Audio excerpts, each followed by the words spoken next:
Greetings, everybody. Hello. Hello. My dog started barking right on cue, but you probably can't hear it.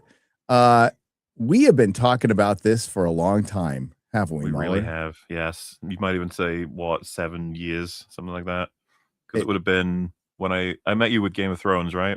Yep. So, and then we quickly found out we both liked the show, and then we were like, we should talk about it sometime. And then we never did. And we kept on saying we should talk about it sometime for 7 years. Mm-hmm. And so, early for us, we managed to get this done quick. yeah, there's some comedy arcs that might not be out for another 7 years. You never know. Oh, one day. Who knows? One day. But I think what really spurred this along was the possibility of a Buffy pilot that actually got shot. It does exist. It's out there. If anybody has a copy of that, I'd love to see it. Big ransom money for that. And I'd love to know how much it differs from that script as well. Screenplay. That script was something else. The one that Sarah Michelle Gellar said, please don't read. It's like she knew. She knew. So we thought there might be a pilot and release the pilot. Mm-hmm. Release the Zhao cut. Or I guess we'll have to wait, I don't know, 5 years and there'll be a new reboot that gets a bunch of hype. I don't think we have to wait that much. I think Probably once not. Sarah said she's willing to go in, I think they need enough time to not, I don't know, hurt Chloe Zhao's feelings. I don't know. But I think I know what you mean. It's like a cool down period. Yeah. That kind of happened with the first attempt when Joss Whedon got cancelled and it all got ended. It's like, so we've got to wait for a cool down before we can try that again. Yep. Yeah, because there was going to be a full-on reboot with a black girl Buffy that Anita Sarkeesian was steadfastly. Wasn't she called Nova? Against. Yes. Man. Was it going to be Nova, the Vampire Slayer? Hell yeah. Even though if you wanted a black Slayer and you didn't want to ruin any kind of current plot lines and stuff, you should say just tell the story with the Slayers right there. Yeah, it's right there. That'd be a cool single season, but oh well. It's gone for now. Everybody's getting old.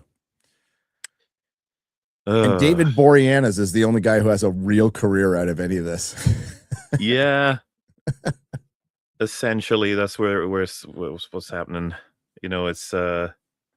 It's kind of a sad thing for me because just so many of these actors show what they're able to do in this show. Because this is all going to be squared around season 1, as I'm sure the title revealed.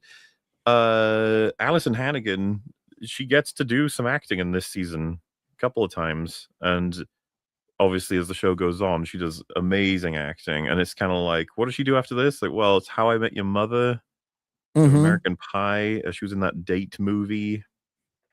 It's kind of just stuff that's it's good for a career or whatever, but she never gets to show off how good of an actress she is ever again, basically. And you're like, oh. Sarah Michelle Gellar is kind of the same thing. The best of her acting, sort of like some of the stuff you see in season 5 and 6, you don't see that in anything else she makes after this. And she doesn't like that season, so I don't think you would have seen it in the Buffy reboot either. No.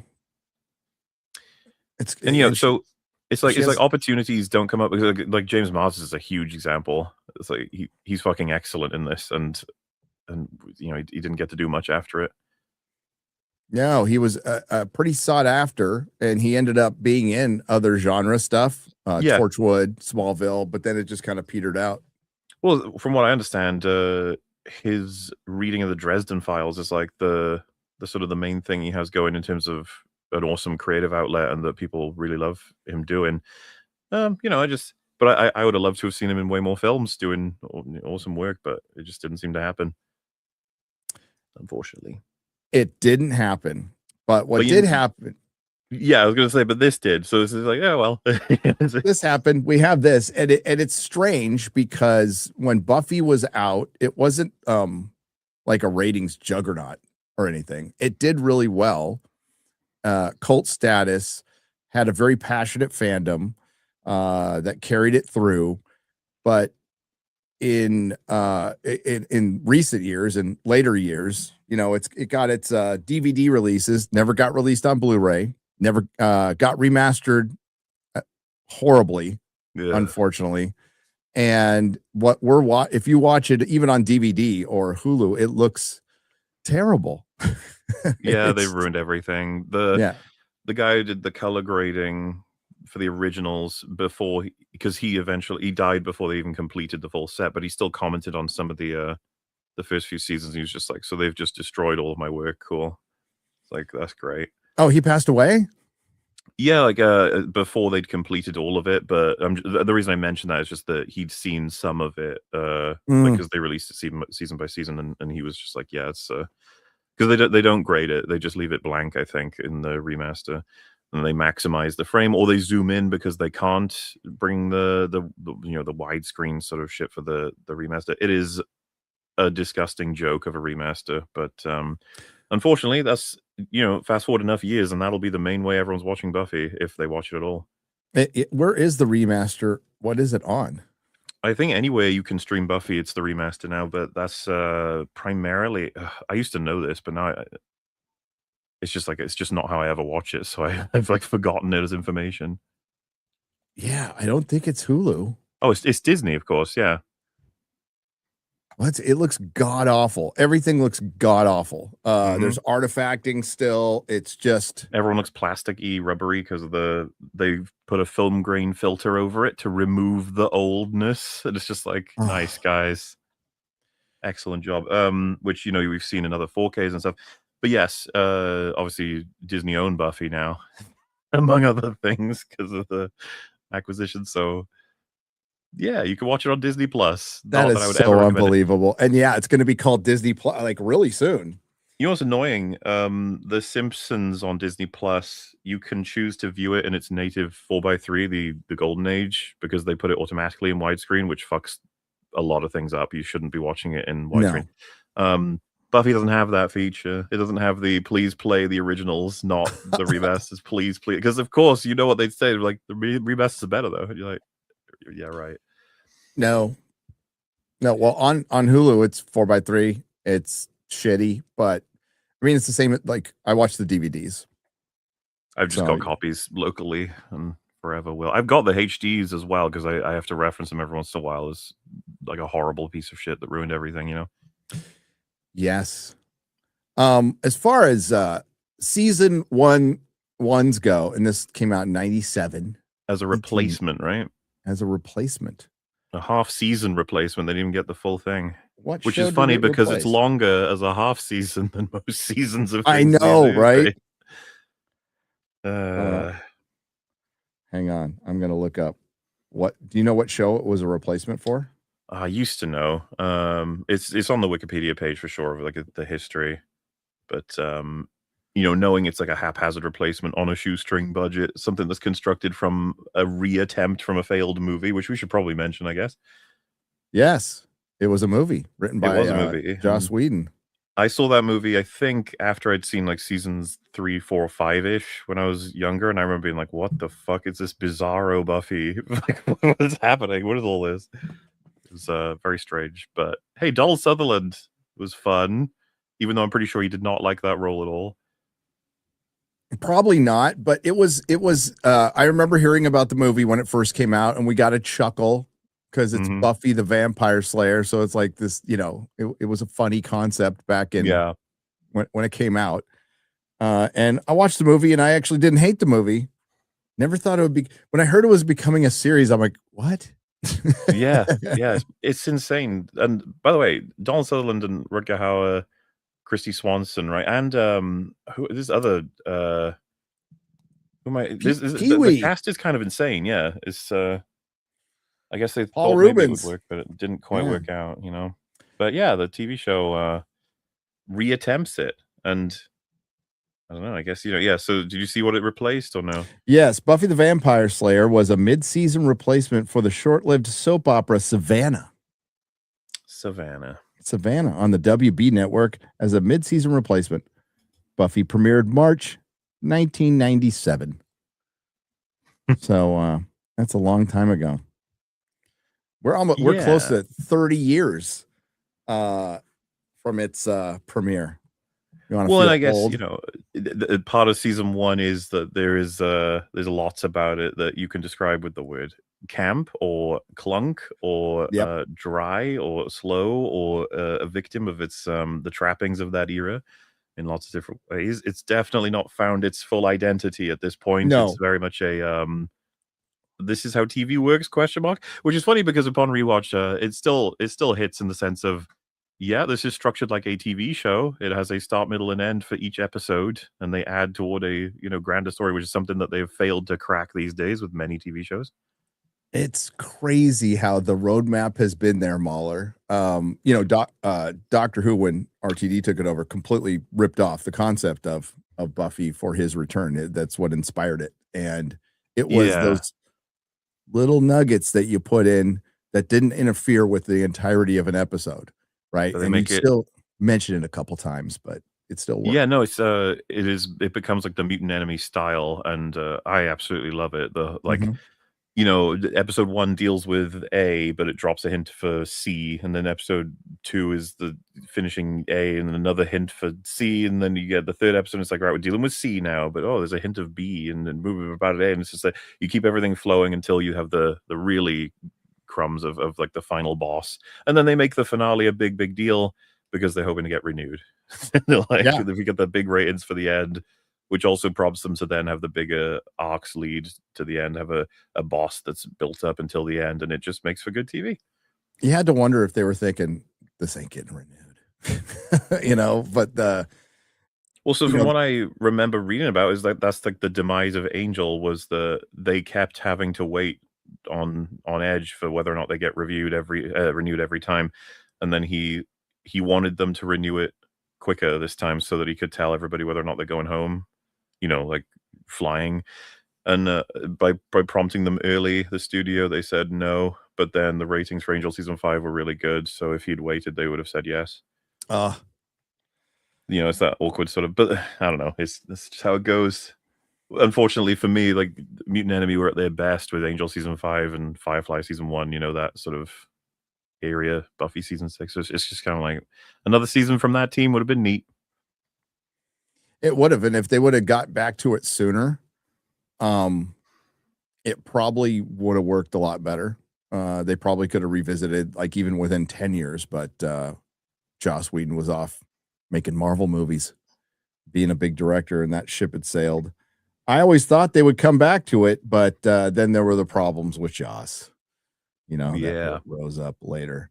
But who's watching it now is Perry. Perry hadn't watched it, so he's like, thanks for getting me into Buffy.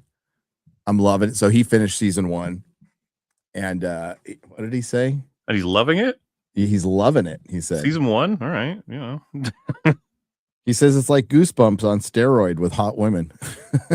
Yeah, kind of. That is, but it gets way better. So if you're liking it by season 1, you're going to love it, is kind of the way it goes. It gets way better. But as far as season 1s go, comparatively, it's not the worst season 1. It's okay. Yeah. There's bad for sure. There's lots of bad, but like there's also stuff that's kind of like, all right, and there's plenty of DNA in it that you're like, oh yeah, this is gonna be something they really work on later and get better. I think broadly, I assume the plan is we're probably gonna reference the future, but simultaneously avoid, quote unquote spoilers a bit ish here and there. I don't know. Just in case. we're gonna stay on season 1 and just work our way, and like we're working this out as we go. What I mean is like kind of like season 1 of Buffy. Some lines from like Angel or Dollar or the Bastard, you're like, oh shit, that's kind of relevant to Angel season 5. You know what I mean? It's just like, well, we'll do what we can, I guess, to move around. Yeah, I mean, we could apply rules and then I would break them. Yes, we will.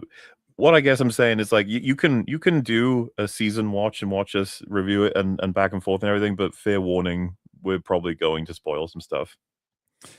Yeah, but you can start watching it if you haven't in really shitty quality on Hulu, or I don't know, you can get the DVD somewhere, probably at a secondhand store.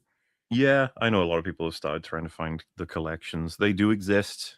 They do, and there's good eBay and stuff. Behind the scenes stuff on it. There's it's when they took time and cared about that stuff. Yeah, and that's the good old days. That's how I caught up on them. That's how I binged them was with physical media.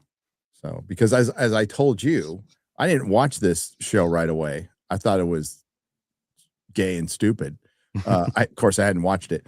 And it was a girl who got me into it, my wife. So it was still on the air, but I resisted at first. But I remember going to my local comic shop down in San Diego when it came out, and that's what everybody just talked about. That's what everybody was talking about for a couple of years. Yeah. Well, my version of this is that I grew up with enough sisters that they would be watching this anyway. They were the right age demographic for it. I was a lot younger, but I still have a really strong memory of we just had the playroom where everyone, the kids sort of do whatever they want and then also watch TV. And I wasn't allowed to watch TV with them at a certain time of night. They didn't even say what they were watching, but it was this. And I was just like, one day I did do like a very stealthy, gradually open the door without them hearing it.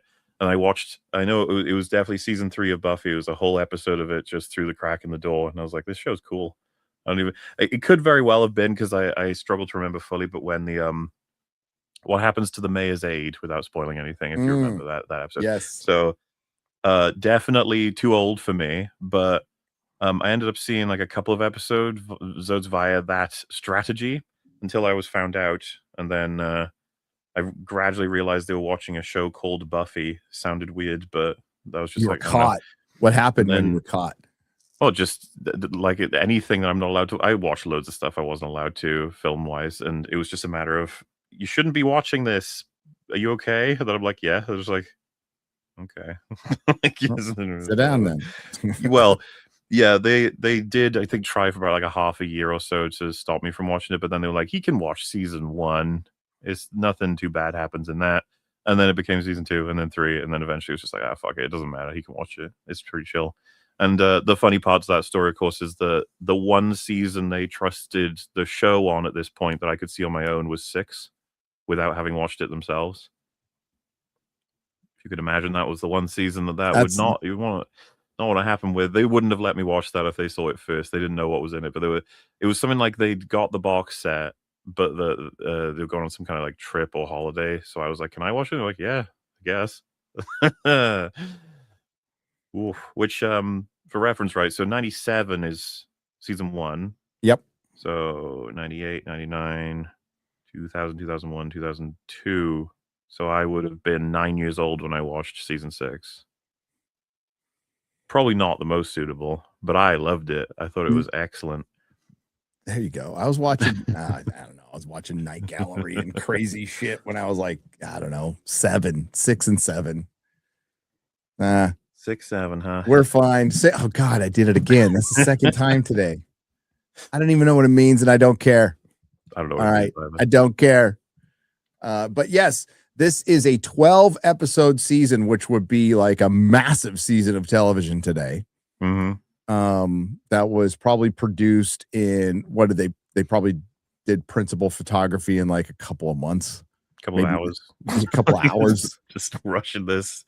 Because yeah, I don't know about you, but I always associated Buffy season 1, even when I was younger, as like the slow start season. You get some stuff in it that's fun, but like it's the one that they hadn't figured anything out yet. Though you know about the production stuff behind the scenes, like, well, yeah, this was probably tough for them to make, honestly. And that it came out this coherent is kind of neat. It's kind of a miracle, really. Yeah. But you know, getting the right cast together, and that helps. And who knew that they had like this team of writers that was just going to go on and do all this, you know, brilliant stuff in Hollywood, who also knew that it was going to create a style of television that would get copied horribly to this very day. Which is funny because, of course, it is like a nexus point for a bunch of inspirations. Because, like, you know, take for example, you know, like the Invisible Girl episode in this season. Yep. I was curious if there's is there any kind of like X-Files in there with the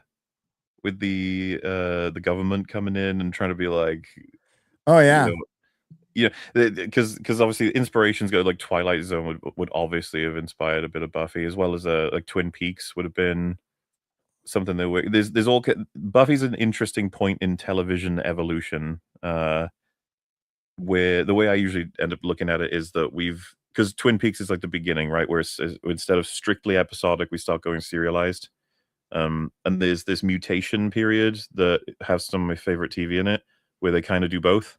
And Buffy's one of those examples where it's like you can watch the season out of order for the most part, you'll be okay, but you still get stories that build up over time and then pay off in huge ways down the line. The big thing that I think that I realized when watching it this time, that I often do, is just how much they reference the things they set in stone in this season going forward. Mm-hmm. Like, holy shit, they don't retcon a lot. They really stick to a lot of what is said here about certain characters. One of the big ones for me is that I find funny. Angel says he's since getting a soul, he's never fed on a living human being.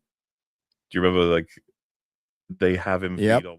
So you know what I mean? Like they were like, we can't make that. They could have just made him a liar, but no, they were like, no, we're gonna stick. Well, they could have retconned it. Like back in those days, you could have just done it, contradicted it. Season 1's non-canon. Fuck it, you know. And yeah, you maybe catch it on a rerun, but you know, God, that has to really affect how you make things now.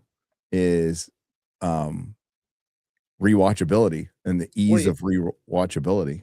I just find it's almost unbelievable how much they adhere to their own continuity. Like they really respect even their worst stuff. They will reference it down the line forever. There's loads of stuff in season 1 that just comes up as the show goes on, and you're kind of like, oh shit, yeah, that did happen. Like the praying mantis with Zed, that comes up a bunch of times as like a thing, and it's like one of the most embarrassing episodes. But I love the brazenness that they're like, yeah, we did that. That's an episode that happened. It happened. Deal with it. You know what, though, even in the bad episodes, there's enough what carries them. What I always cite as an example, and I know you do too, is characters. When you have characters you give a crap about with good performances, it carries you through the shitty episodes. It carries you through Star Trek, the original series, season 3, you know, because it's still got Kirk, Spock, and McCoy. And the same goes here. And that episode is really bad, but I've watched it. I don't know. It's not like I skip it. It's not like I skip an episode. I don't want anyone skipping season 1 at this point, even though some people are like, oh, come on, I can skip some of the bad ones. It's like, no, but no. When you get those little scenes that are really good for all the characters, by the time then you enter season 2, where bigger, more important, impactful stuff happens, you've already got them all in your head, all the characters, you're good to go, instead of learning them while big things are happening. Because season 2 gets started straight away with she's dealing with the PTSD. Yeah.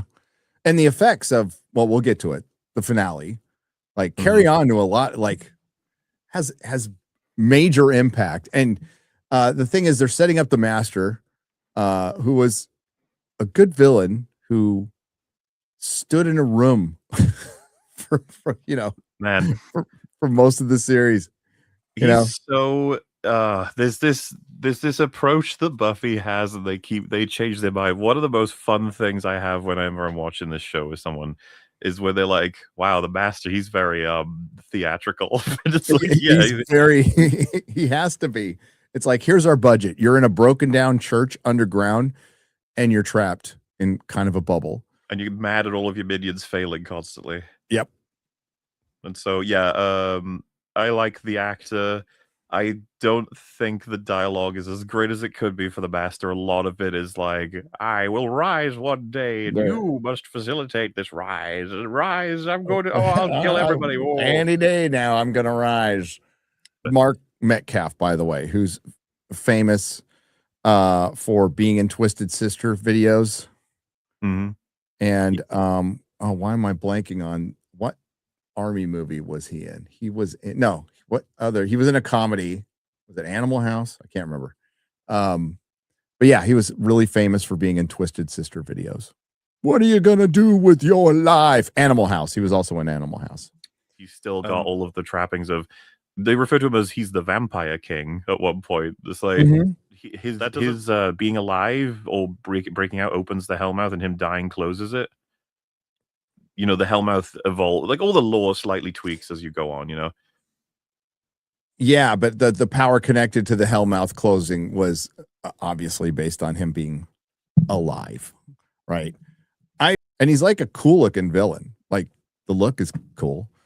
But no, yeah, I almost it's a shame in some of the scenes of season 1 they're clearly flashing to him to keep you being like, don't worry, there's stuff happening here. It's not just high school. It's also this guy, and it's just unfortunate because you're like the thing that's the funniest to me, dude, is the three. The three yeah. was so fucking hilarious. It's like, all right, Buffy, you've pissed me off a little too much now. I'm summoning the three, and it's like, Here oh, comes. Oh, you're three. like, oh shit, the 3 must be dangerous. Then no, like Giles like cites them in this ancient book, and it's like, oh, they're like vampire mercenaries, and if you're getting them sent after you, you've done something to You're piss them off. cooked. They have a really bad fight. They awkwardly try to get into Buffy's house, and she just closes the door on him. And then they go back to the master, and he just kills them. And he kills him. It's the 3 And was Darla kills him. Yeah. So, oh god, it was.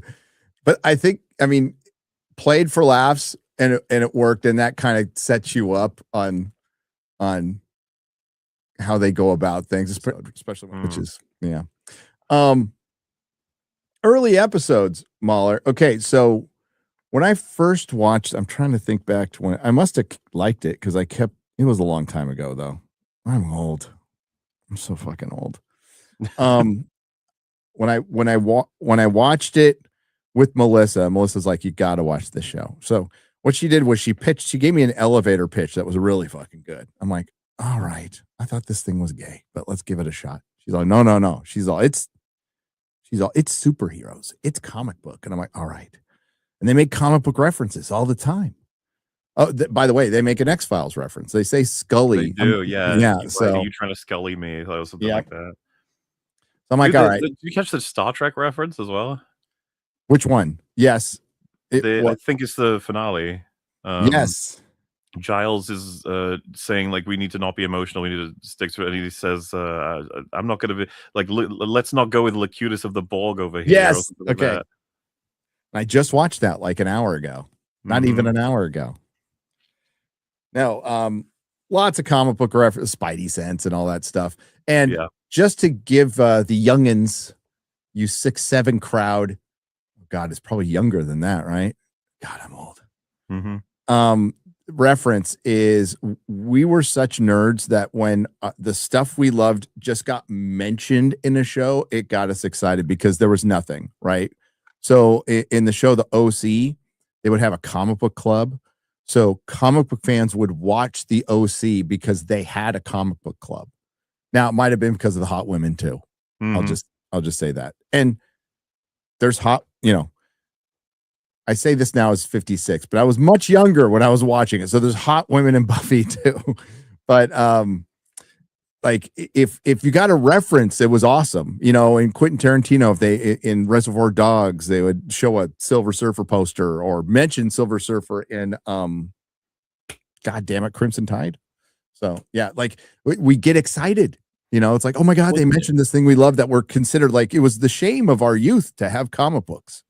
And the crazy aging well benefit of that is they're referencing all the comics, and then if you rewatch this show post the MCU craze, they become like contemporary references that everyone understands anyway. Obviously, not just the MCU, but all superhero comic adapted stuff. But like season 5, it's a strictly a comic thing. Where it's like, well, now it's not just strictly a comic thing. A lot of it's just normal information for loads of people anyway. Yeah, the good old days where I wish we were at again, but that's another story for another day. Season 1 consists of 12 episodes, MauLer. It does. The first episode is Welcome to the Hellmouth, which is obviously a pilot, right? It's a 2-part pilot. You can tell it's a pilot, especially how it ends. But it does its work. I actually think it's a solid pilot. It is. The first scene, I'm just like, this is kind of cute in the sense of knowing what this show's all about, where it goes, right? Like it's the spooky school late at night, and there's a girl and a guy heading in. They're hearing some noises, and it's like, is the guy potentially evil? Is there something evil that's going to get this couple? And it's like, no, the girl is the vampire, and she eats him. You're like, oh shit, and it's Darla, which is kind of fun. So it's subverting expectations when like you were actually subverting them at the time. So it's like, ooh, this is a bit different. Oh my God, stop. You just heard that. I was like bringing up the episode so I can look at them for reference. Oh, stop. Each generation a Slayer is born. Well, we can talk about that if you want. It's like it's like a trailer for the season every time you start it up. And that guy's voice is so funny. It's like this. Yeah, well, so I don't know how you guys did things in the UK, but that was pretty fucking normal for a show. Remember, like Fireflies was like it's like a tome. It's like in the future they tell you the whole background of Firefly. Yeah. It's like the longest one I've ever heard. I think the it throws me out because you remember I think it's season 2 they switched to Giles is saying it instead, and it's way better because he's got a way better narration than yes, and that to me is a already a big indication of how things change over the course of season 1 is the campiest obviously, but it's also like appealing to conventions of I guess gothic horror that the show wants to take advantage of, but realizes it's like it's got its own route to take. And that guy's voice compared to Giles's is almost like an example of that. Another example would be The Anointed. It's like, oh, what if a devil child? And you're like, okay, what are we doing with that? And it's like, well, I don't know. And you're just like, okay. And then, not to spoil again, but like arriving, the whole episode for it, and then he keeps turning up, and to me, I'm just like this. So that you're doing Damien, I guess, but I don't know why you've just not progressed it any further. And this, in the same way, this is what I meant about like Buffy progressing. They do their own. The Master, in a way, is their own Dracula, story, but also will throw in the Invisible Girl. Because invisible man type of thing, and it's like, yeah, you can do it. And by the way, I think that's one of the better episodes of the season. It's just that they almost get to be freer instead of being like, well, we are this show, so we should do this, right?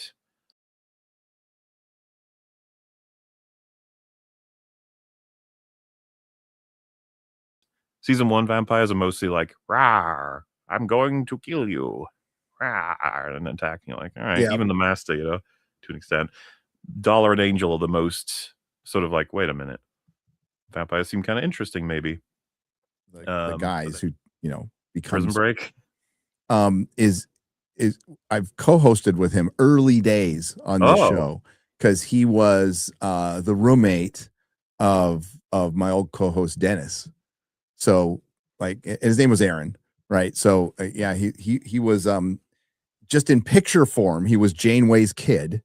Because he was a kid actor, right? So he's gone off to do normal work now. But he was in that episode. So and he would tell me that I'm in the worst episode of Buffy. Well, there's competition on that front. But I was going to say one of the kids in that episode is Wentworth Miller, the Prison Break guy. So yes, Wentworth. So welcome to the Hellmouth is. So what are your feelings on like how well do you think the movie takes place in this universe? I mean, they kind of talk about it, but it's not exactly it's one of those right. Things where it isn't compatible in the sense of there's slightly different mechanics in that film, and of course slightly different characters and everything. But I think you're supposed to broadly assume that what happened in that movie kind of did happen to Buffy in this universe, and I think it makes sense. Yeah. It's like it's canon in the sense that most of that is probably how it went for her, but it's also not canon in the sense that not literally that, because it doesn't quite work with a couple of things, but don't worry about it. So think of it as someone just said, a version of the movie is somewhat canon. Yeah. I'm looking at that opening scene. That's the really long like montage where she's having a dream. So it goes on way too long. The editor in me is like, cut this down. And you could see her just tossing and turning. It's like a season 1 trailer. It was all the bad guys of season 1 in there. You could tell they're totally like, we got to show this, otherwise people think our show is lame. And the poor principals in this show. Oh man, Principal Flutie. What a sad soul. What a sad way to end. Oh my god. It was rough, man.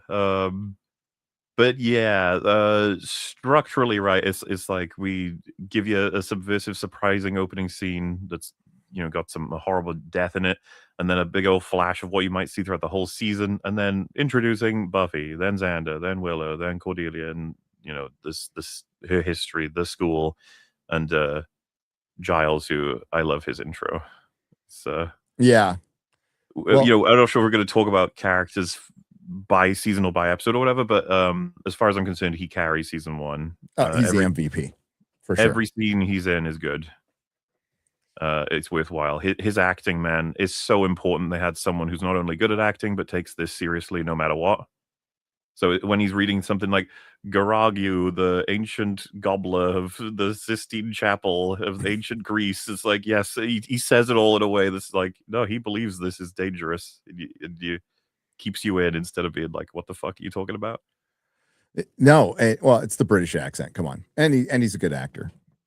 Anthony Stewart Head is a good actor. Would have been a great doctor. He has, so many good expressions even in season 1. He takes so much. He's clearly. I already know that he added a bunch to this. Like the thing that always surprised me about Buffy was how well it does British shit when it's an American show, and you find out that it's because like he would just make suggestions. He'd be like, "You should throw this word in, or you should have them say this, or you should." Like, one of the things I think is in this season, right, where he gets out of his car, or they're talking outside, and he just looks up, and he's like, "Oh yeah." It's like it's sunny again. The weather is, yeah, and Buffy's like, yeah, sunny, nice every day. And he just hates it. And he hates it.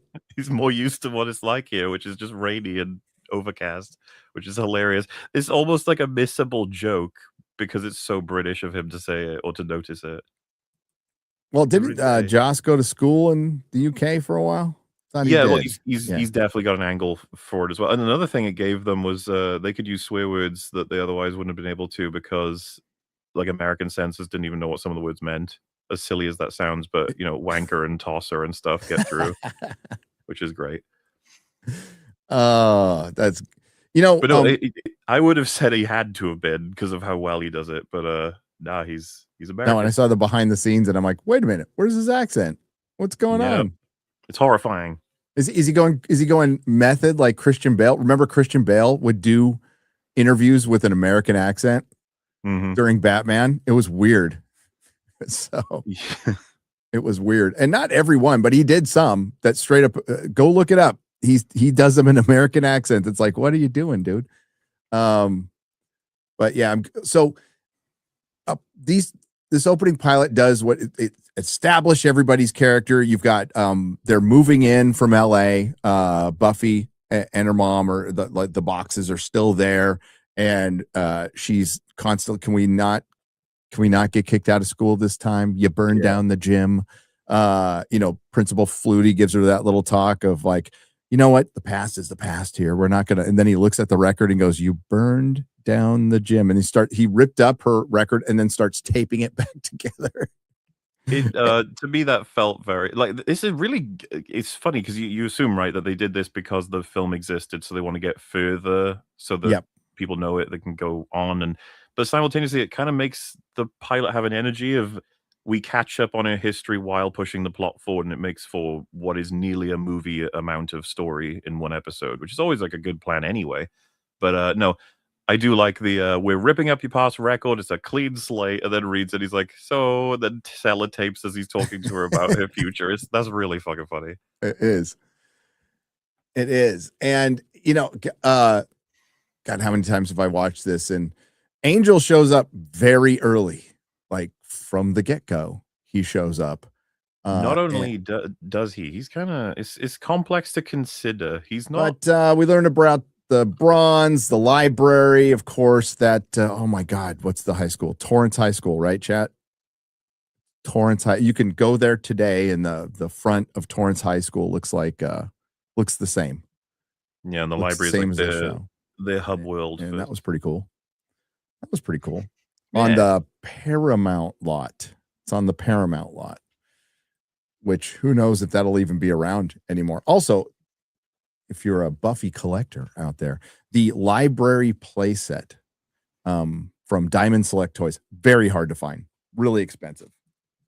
think it's going for anywhere of, if you have it in box, anywhere from $500 to $1,000. And it's got little details. It's got like little plants, and then I think it's got like little, really innocuous fucking props in there. It's books, and it's a table, and it's a bottle. It's like stupid shit, but it's really good detailed playset. I think it's even got a wastebasket. But yeah, really hard to find. Her visions. It's kind of funny because they play right after the intro, which is already like a season trailer, like how it works, Yep. It's like 2 season trailers back to back to make sure it's like, please give us a chance, please. And they make sure to reference it too. He's all, at least you're not having the dreams, and she's like, yeah. I am. So Buffy doesn't want to be the Slayer. She wants to, it's running theme, have a normal life. She wants to have a normal life. She feels like after LA, her work is kind of done. But then she went to the Hellmouth, which really levels up the show a lot, because you couldn't have just made it about vampires. And some of my favorite episodes are the ones that don't really even center around vampires. And you got your monster of the week. And I think this season really, it gets better as it goes along. It's the rougher episodes are early on, and then I think towards the end, I think it gets way better. I don't know what you think, but I definitely like the later episodes. For me, because I think the first episode is really strong. I think the Harvest is okay as like a follow-up, the second half. And then The Witch, I think, is possibly my favorite episode of the season, which we can go over if needs be. And then we drop off into Praying Mantis, Never Kiss a Boy on the First Day. I didn't think it was very good. A lot of them I'm kind of like, eh. But then Invisible Girl and the finale, the finale has a scene in it that is so good it almost doesn't belong in season 1. And I always feel that when I rewatch it. It's where she finds out her prophecy, and it's like, man, yeah, this is like later season content. This is really good. No, you see, like, when Giles finds out, when he first finds out, way before he tells Buffy, it just rattles him, and he's like, oh, that is Anthony Stewart Head carrying the show. So yeah, Harvest and Witch, Welcome to the Hellmouth and Harvest, basically a 2-parter episode where all you need to know is Willow loves Xander, Xander loves Buffy, Angel is mysterious guy. Anthony Stewart Head is still trying to figure out the Watcher thing. Buffy doesn't want to do this stuff.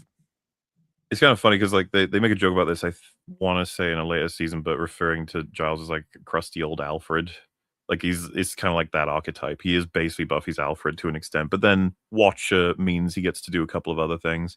And honestly, one of the underrated parts of season 1 that I didn't even think I would have grasped first time around, and a couple of others is, but Giles, you might think you'd say maybe he's somewhat static in a positive way. He's a really well done character sort of thing. But I was like, the more I think about the show, the more I realize like you could consider this a bit of headcanon to an extent, but it seems to me, because he says super great throughout the show, unfortunately, they need to do more work with the Watchers Council. But the implication is the Watchers Council don't care that much about the Slayer. They just don't seem to get that involved. They run their own shit, and they don't seem to like the Slayer that much either. So the implication I get, and I think this adds a bit of fun to season 1, is they sent Giles as almost like a whatever, send him, our like useless Watcher or our new Watcher. And if you kind of check it out in season 1, Giles is learning. He doesn't really know what he's doing, but he tries to come across as though he does to the team. And something I noticed this time around, which I feel like I've never noticed before, is there's like 3 separate big events that happen, and in the middle of them, he asks Buffy what she thinks he should do. Yeah. As in, she's like sending, Xander, go and talk to them, blah, blah, Willow, go surf the net to find this. So that he's like, what should I do? And it's a role that he moves into better, is his leadership and sort of the logical cut through of a thing. But he doesn't really know perfectly how to be a Watcher yet. And I actually think that comes to a really nice head at the final episode, where he basically can't deal with the fact that she's going to die. And so he's like, I'll go fight the Master for you, which is totally not what he's supposed to do, but he wants to, because he's in only 12 episodes, already wrestling between the role as Watcher versus the role as Father, which is already starting to develop by then. Yep. And it's great, and he plays it perfectly. He does, and I don't think that's headcanon. You definitely get the vibe that he's new. That he's not just new, but also that they sent him because they didn't care about this role. It was just like, you go do it. And he takes it very, very seriously. He does. And so at the end of, we just get through the first 2 episodes. And we're still figuring it out. So we'll get far more detailed as we get into more complex seasons for sure. But this is just Monster of the Week. But I forgot the actor's name, but the big vampire at the end, who you thought would probably be throughout the entire series, gets offed, by Buffy. Luke, you talking about him? Yeah. And it shows you that they kill a lot, and side characters get killed. So like people are getting killed early on. So it gives you, there's a large amount of stakes already in the pilot. Like people aren't safe, people are going to die a lot, and it becomes a thing and kind of funny.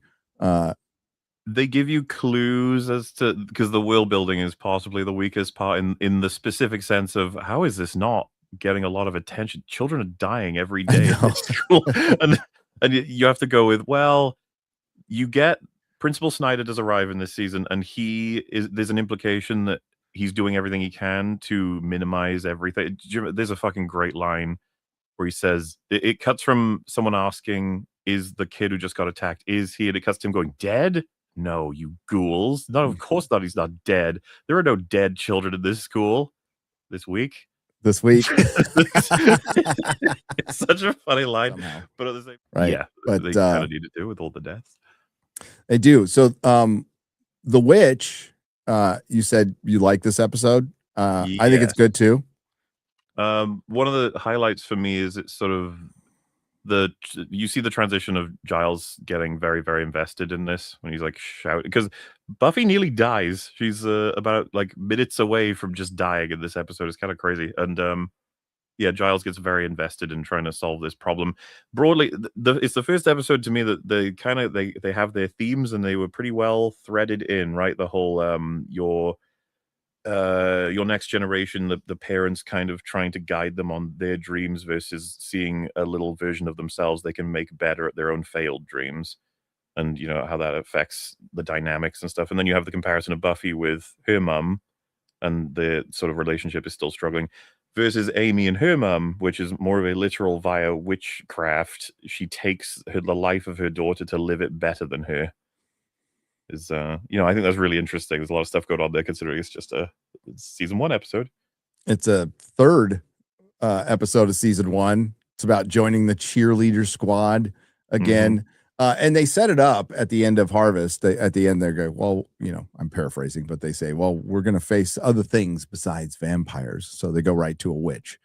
The thought of a mom living her life through her teenage daughter, it's pretty believable. To be honest, I buy this completely. Yeah. And I even like what how they twig onto it. With like she's eating cookies and trying to hide them and stuff, and it's all like weird behavior. And then the obvious thing is that she's using spells that she shouldn't have access to, or her mum is somehow puppeting or whatever. But like it's a fun little twist of like, oh, they switched bodies. Oh, and she's like living her failed dreams within her daughter because she's like, oh, that's kind of, and then just casting casual spells to set people on fire or blind them in the episode. It's all fun bits and bobs for spell casting. It is. And the ending, she gets trapped in the trophy, which is horrible. But that was grim, man. Yeah, that was really grim. And it was just a spell that ricocheted back at her. The witch is followed by Teacher's Pet. Teacher's Pet starts out with a teacher being nice to Buffy. And she's like, oh, wow, a teacher's nice to me. And he loses his head. Oh, man. You remind me, his dialogue's really good. Yep. But like, he only gets like 5 lines or whatever. But I remember being like, I forgot. Like, this guy's cool. And then he just dies. You're like, you know what that is, right? they were like, so this guy's gonna get killed as our opening, so they're like, ah, and then it's like, well, we better get people to like him, otherwise he's just guy who dies. But then they made him too likable.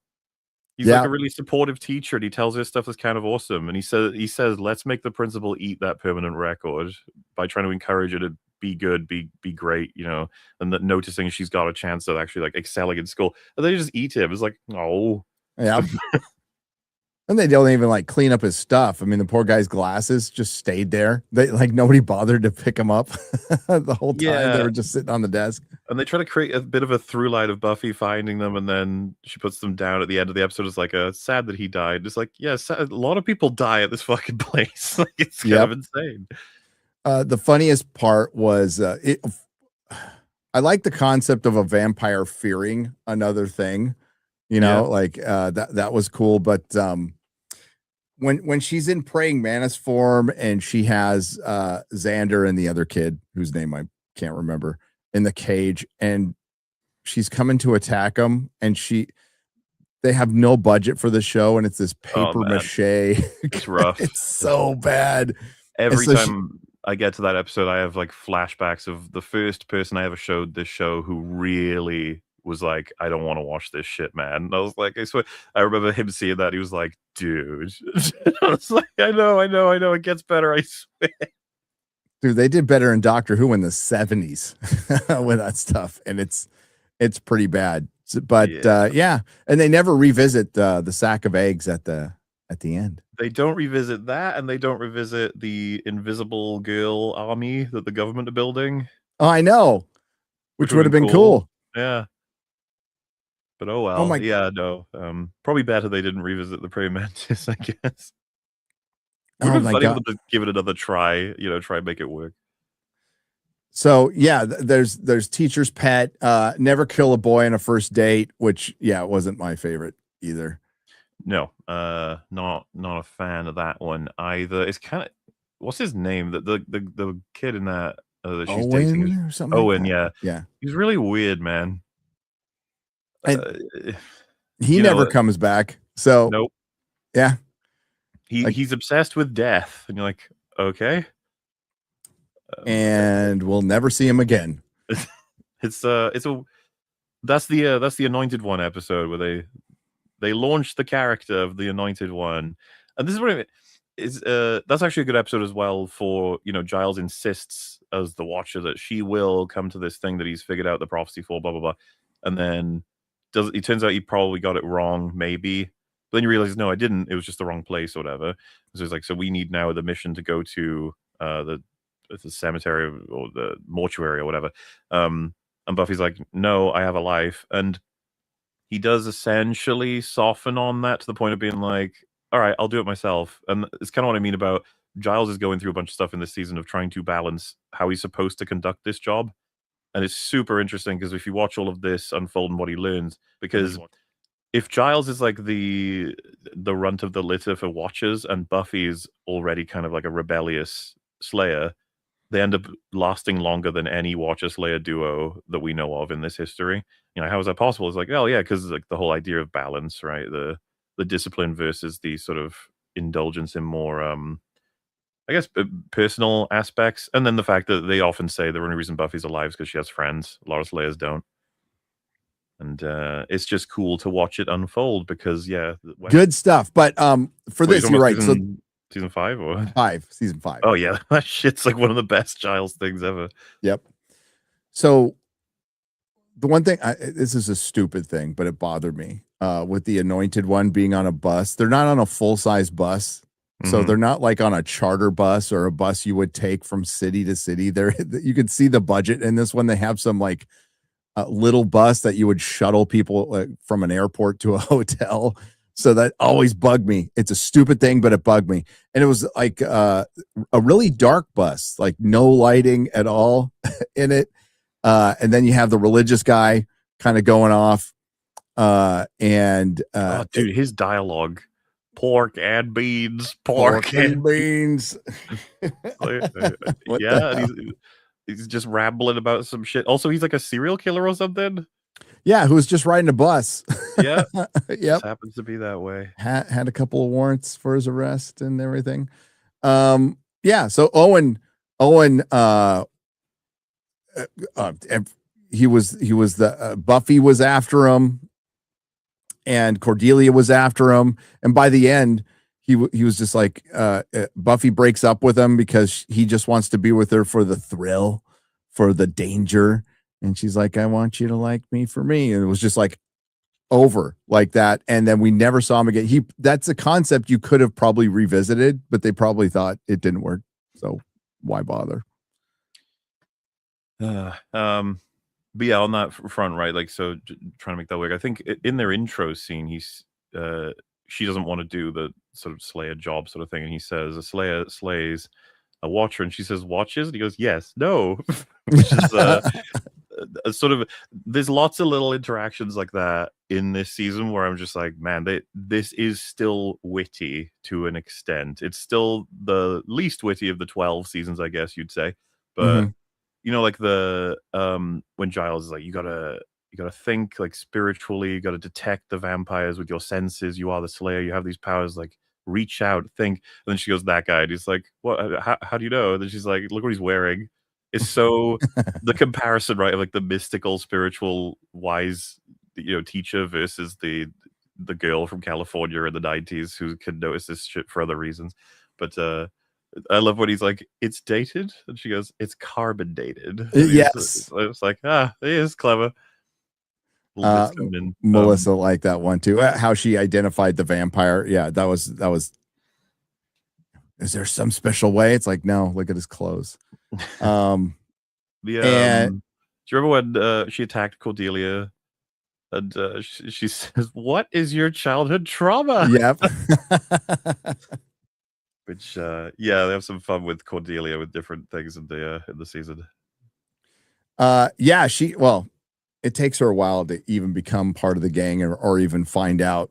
And then she pulls out like old 97 cell phone. And she's, I need to call everybody I know after she gets attacked. She tries to get Buffy in on like the, I guess the Mean Girls type sort of thing, but Buffy gravitates toward the losers types, and so that causes issues. But whereas I think any other show might have made Cordelia the standard antagonistic sort of Buffy's life not lived type of thing, she ends up being more complicated, and that mainly comes in the Invisible Girl episode. Yeah, where it's like, oh shit, there's more going on there. All right, fair enough. But she's still kind of funny, and she's got her own wit to it. That's one of the things about this show that I'm going to defend till the day I'm dead. When people are like, your big problem is all the characters are witty. It's like, one, that's a good problem to have. Two, the way that they're intelligent is all different. Giles's wit is not the same as Buffy's, is not the same as Cordy's, is not the same as Xander's. They all have different like layers of intelligence that come in different ways. Because Xander, he'll have some. What was the they're asking what the how someone got beaten with a bat, and like was it a ghost? Was it that? And then Xander goes, maybe it was a vampire bat. And they're all like unimpressed. And he goes, no, okay, yeah, I thought that was pretty good. And I was just like, yeah, that's clever. That was good. But meanwhile, he's also the one that's like the stupidest in comparison to Giles when it comes to like logical things. Xander takes longer to pick things up, or he fucks around with things, but he's also smart when it comes to jokes, and it's good stuff because it always implies, and they back with the history that Xander developed that because of his home life, right? It's how he copes with everything. Versus Giles, who's like well-read, educated sort of thing. Yep. I always thought they did a really good job. I mean, it's the reason why I assume you and both I love this show is the character consistency, the way they build them. Yeah, and it carries you through pretty bad episodes, even like the Pack, or it's not terrible, but it well, I mean, how Principal Flutie goes out is pretty horrific. That's rough, man. And you can tell they didn't put Xander in that scene because they knew it's like, yeah, I don't think he comes back if we have him eat someone. So we'll not have him do that. And they didn't deal with those kids later. So the principal gets eaten. These kids get possessed by a hyena god or demon, and they eat the principal. So they left Xander out of that scene so he could be redeemable. He still ate the pig. He still ate the. You know, a big world building error actually I wanted to bring up. The Joss Whedon clearly hates guns. Yeah, And okay, I was going to bring that up. Yes. it fucks over the show because this comes up several times and it's just stupid. Like, number one, we're dealing with vampires. Let's call the police. And Giles says, "Of course they would believe us." And then someone else, Buffy, I think, says, "And they would just bring guns." It's like, yeah, guns work amazingly on vampires. Actually, like we see that in the show later on as it progresses, and it's like it's really awkward because they have to move around the fact that he clearly doesn't like guns generally, whereas they'd be super useful. And the other problem is Darla, like, I think a good weapon against a vampire slayer would be a gun. Like, so vampires using the guns makes a lot of sense, and she uses a gun. Well, It's a couple of guns. There's another issue for them because they're always using medieval weaponry, both against their enemies, and their enemies often have them. And it's just like, man, you might want to get they'll have a crossbow, but they won't do guns. Yeah. You just, it's something you have to. It's like when you watch Cobra Kai, and you just got to accept nobody's calling the police. There's no police in this world. And kids can die all the time at high schools, and parents will just let their kids continue to go to that high school. And they'll still have dances and talent competitions. So yeah, the pack pretty awful, except for the death of Principal Flutie. Though, so again, on the front of like the episodes that are bad, because I usually hit them on the like the plot is kind of just rubbish and it's not enough interesting world stuff to keep it going. But there are still some character things. The pack, you get your they kind of bank on the threes. I hate to refer to it this way because I usually hate this in every form, but there is kind of a love triangle, sort of. You know, like you said, Xander likes Buffy, Willow likes Xander. That's just something that they're working with this season, and it's good enough to keep you settled until they get into way more stuff for these characters as the seasons progress. Like season 2 bumps everything up, but in this episode there's a lot of references to the state of those relationships because he's possessed by a hyena, and that makes him want to be a bit more honest about certain things. So they work with that, and there's some scenes that are pretty fun for the different characters, some fun lines and everything, but it's just in between these scenes that are really awkward and clunky and weird about people pretending to be hyenas. You just don't like when they're for one, when they're laughing and they're all sleeping, and it's like the woman with her baby comes up on them, and you're like, oh my god, are they gonna? For one, it's a credit to the show. It's like, are they gonna have her eat the mom and the baby? Right. They didn't go there, but they could have. And then they went back to sleep. It was just kind of dumb. And then, well, the zookeeper they got, like, couldn't have been like, they found the frumpiest dude on the planet. That he's like got all this like tribal makeup on, and it's like, it looks like your auto mechanic. And maybe that was the point, but it's like, what are we doing? And then he knocks out Giles for like the 5th time already in that season. Is that poor man's head? He's they do make like a meta reference to that. Giles has CTE, like, for sure. He's got yeah. It's so many times he needs to be involved for like a certain thing needs to happen, but he also needs to leave the scene for a moment, so they always knock him out. One of my favorite ones. Do you remember in and he just turns around, looks, he goes, "Oh, bloody priceless." So at the end of the pack, Xander tries to play off that he doesn't remember, like, almost essaying Buffy and eating the pig, and then Giles calls him out on it and goes, I didn't read anything about this possession having you lose your memory. So he's all, I remember everybody, which everybody is especially awkward for the kids who ate a person, but that they don't. We'll see him again. Yeah. Wonder if they went to counseling or anything.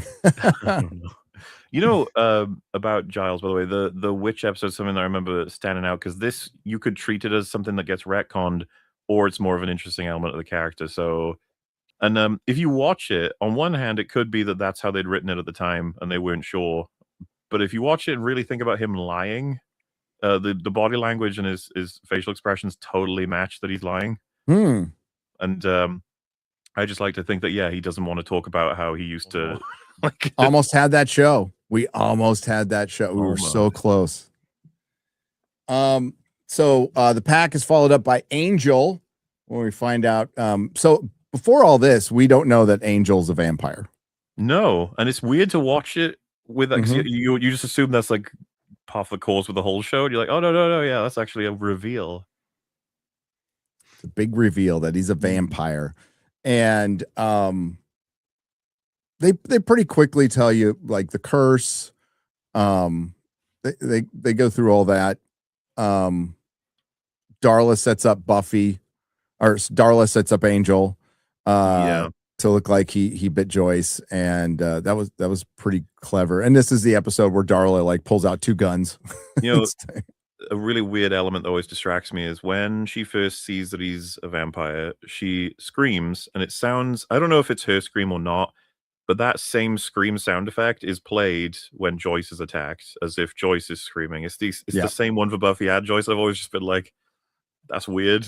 You couldn't get another scream, I guess. No stock screams or anything. I don't know. No. And so either it's Sarah Michelle Gellar and that they repeated it for Joyce, or it's Joyce's scream they repeated it for Sarah Michelle Gellar. I don't know. All I do know is that Buffy doesn't scream very much in this whole show. So I always wondered if it's because it's not the easiest thing to do and sound good. And I wondered if maybe she doesn't like screaming, or if it's just because typically Buffy doesn't find herself screaming that much. But I don't know. Maybe it's a creative choice. I didn't think about that. You're on the front of Xander being witty, by the way, because I've got notes and I'm just remembering some of these lines where he's talking to one of the guys who's more of like a jock type, and he says, "Girls have got to have something special to work for me." And Xander says, "Like a lobotomy." It's these are the kinds of jokes I was going to say. It's like it's a specific kind of intelligence, and watching these episodes, right, you get that element of him, and you also get that he will burst in to save anyone at any time. Xander's like, it's one of the main things I always use to defend him every single time it comes up. It's fucking baffling to be like, this character is like the most hated on this show by the Buffy fandom. I don't know if everyone knows this. Yes, he is. He's funny. He's courageous. His big sin is that he has a crush on Buffy and it doesn't work out for him. Yep. And he doesn't take it very well at first. So what? Honestly, though, of all the, like, he could have taken it a lot worse. He made like a rude joke and then apologized. It's really not that bad. So, no, it's not. But yeah, he gets the fan base goes after him pretty hard. Yeah, obviously the fan base, Buffy fandom as a whole, they'll hit like Xander is usually the one that's hit in. They always make videos about it. Xander's actually the worst character in Buffy. Worst character in television. I recall at the time that people like Xander for the most part. So maybe that's maybe that's some lore. I was trying to see who are the main writers for season 1. Joss, of course, Matt Kane and Joe Rankemeyer. It's not a lot that hang on, here they are. Mainly Joss. Story editor is Dean Batali. But yeah, not a lot of I don't know if these names stick through the entire series. It feels like this was probably just mostly Joss. Well, and it's not just, it's like, this was just a rushed project they probably wrote as they were filming this, I'd imagine. A lot of stuff happening really, really quickly. Yeah, it had to take over Savannah. I don't remember that show at all. I don't know what that show and that was is. at a time where you could still remember kind of every show that was on the air because there wasn't much. Don't remember Savannah. On the British stuff, if you remember the it's that weird guy you said, Owen, I think he's reading. Is Emily Dickinson he's reading, isn't it? Yeah. And he said, Giles says, yeah, she's quite a good poet for, and Buffy says, a girl. Then he goes, an American. An American. That was funny. Oh yeah, that's when you get the Clark Kent has a job. I just want to date. Yep. Like, aha, another one. We got Human Torch. You get Spidey Sense reference. So Angel episode, we find out about Angel. Then there's I, Robot You, Jane. Well, I don't know if you want to talk more about the Angel revelations. I would say it's kind of weird in retrospect because he becomes so much more interesting. Yes. But you were saying like he's kind of already the big pull-in of it's a monster with a soul. What does that mean? Yeah. Like, I don't know exactly, because obviously the vampires in this show are already hyper super duper evil. I was saying earlier they're kind of like rawr, I'm gonna get you rawr, but it's like he's more tortured because he's got a conscience. And you're like, what does that mean? And then his decision in that episode, right, is between Darla and Buffy, and he kills her, which is crazy in retrospect. When you find out all of their history and then you watch this season again, you're like, oh god, that's that. Yeah, there you go. Yeah. That's one thing they definitely retconned a lot. So especially when they talk about later on when they get into the relationship of sire and siree and grandsires. And yeah, and the dynamics with them and how much power Darla did have over him. And yeah, she's just kind of a character in this, Again, are they oh, wait a minute. It's a really niche Easter egg, but it's cool. It's in Thor's Nightmare. There's like 3 archways, and there's a wolf, a ram, and a heart. Oh, okay. So what's the Avengers reference in season 1? Did you catch it with Darla? There's an Avengers reference? Budapest. Oh, that's a reference? That's just a place. Well, it's just a place, but it's a Budapest. Oh, I guess you're saying like the same reason he wrote that line is why he wrote that in Avengers. Yes. I think that's definitely referring to himself. Joss Whedon wasn't afraid to do that at all. Oh yeah, for sure. Well, I mean, Cap punching the punching bag. Oh, that's right. I did not know that. For season 1. It's when Angel's still not sure if he wants to be a bad guy. Which I really appreciate the work they put in, because it's a little bit, and I don't mean this critically, it's tough, man. It's like, so we've got all this history we can tell of Angel, and a huge part of it is with his soul, but he can't be. And I mean, maybe it's, I don't know this for sure, but Joss Whedon probably had an experience with somebody in his life being an alcoholic, maybe his dad, I can't remember. But the whole concept of Angel not being able to be happy, like that's the curse, is if you achieve happiness, and how that how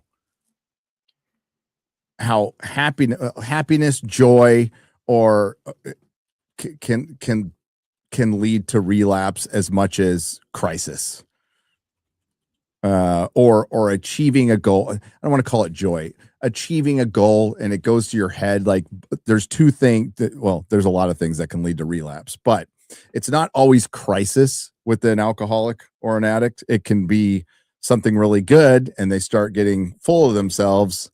And I think whether you meant to do that or not, it's really fucking good. Well, and it's really good. Yeah, and the fact that it connects then into a soul for a creature without one, thus having all the mechanical consequences. It's just like, this is and that's what Buffy is. I feel like it starts out with very rocky, rumbly, bumbly world building based on a bunch of different ideas from monsters in other fiction. And you're like, but the vampire stuff, man, they carve that out very specifically, and by the end of the show, it's fascinating the way the vampires work in this. Yeah, and they start that really, just explaining through Angel, like, well, yeah, the body's just a shell. Like the demon gets the body, and but they don't get the soul. Yeah. Right. So I, Robot You, Jane, Moloch, Miss Calendar. Dude, the makeup on that guy in the beginning is so good. It's so good. And then they go to what the hell? And then they turn him into the Terminator at the end.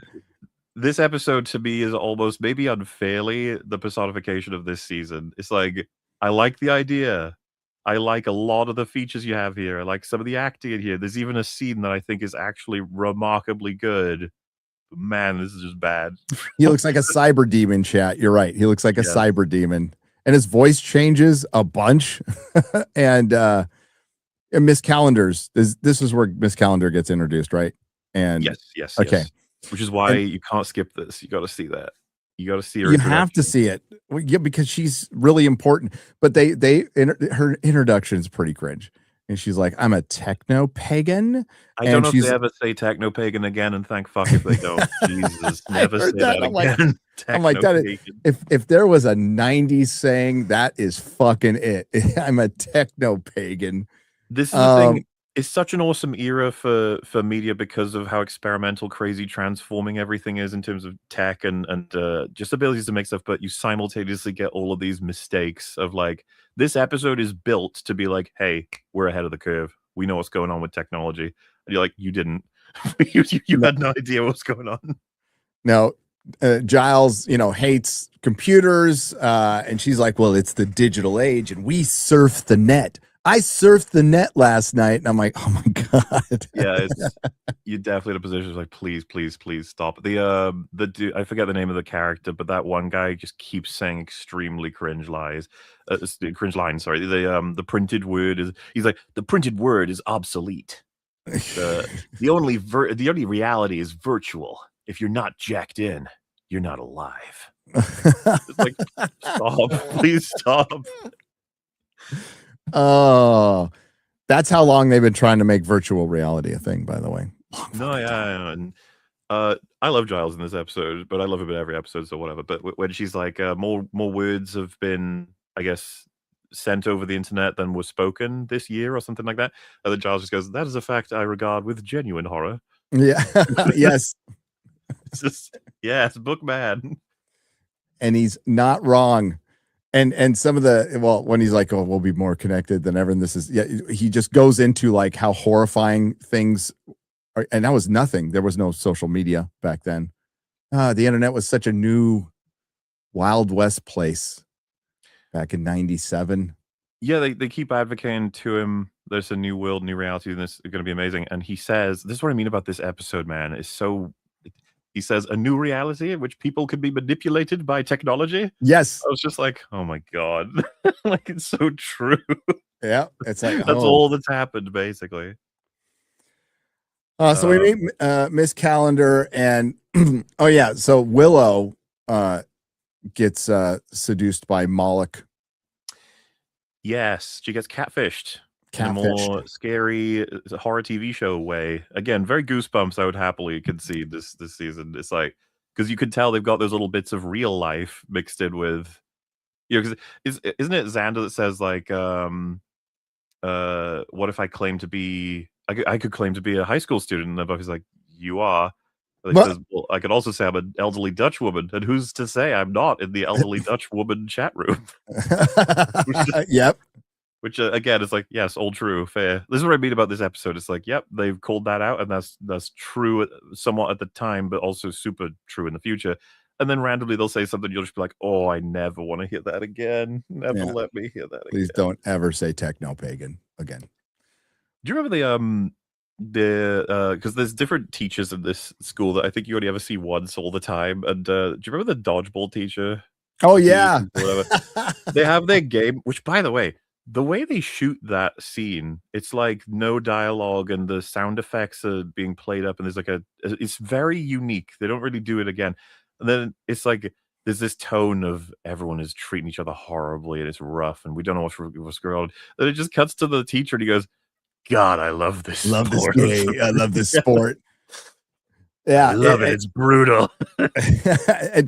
And there's like occasional shots that are really good. I can't remember what episode it was in, but you see Buffy walking through a tunnel, and then they pan, and it pans to the library where the cards, the case. I remember that one. That is I'm like, whoa, that was actually a really good transition. We don't get that very much.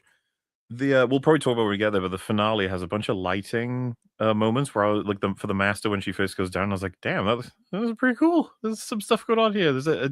There's more eye candy in this season than, I hate to say it, but a lot of shows that come out these days. Mm-hmm. Right? I was just saying, it's like whereas everything looks goopy. I don't know if you saw the new Mando trailer or clip came out, and like I didn't watch the whole thing. I turned it on. I was like, ugh. I was immediately struck by how ugly everything looked. I was watched like, it earlier today. It was awful. But the one thing they get right is dusty books. They are really good with the dusty books and the candles, and the props department was pretty on task with this one. They did a good job. On the Effects, not so much, but it was 97. They had no money. that same dude who's talking to his robot overlord, which, by the way, I was calling him Ultron throughout the whole movie because this felt like proto Ultron attempts sort of thing. And they talk about what to do with Buffy, and he says kill her, like in the robot voice, and then it just cuts to the dude and he goes party. Okay.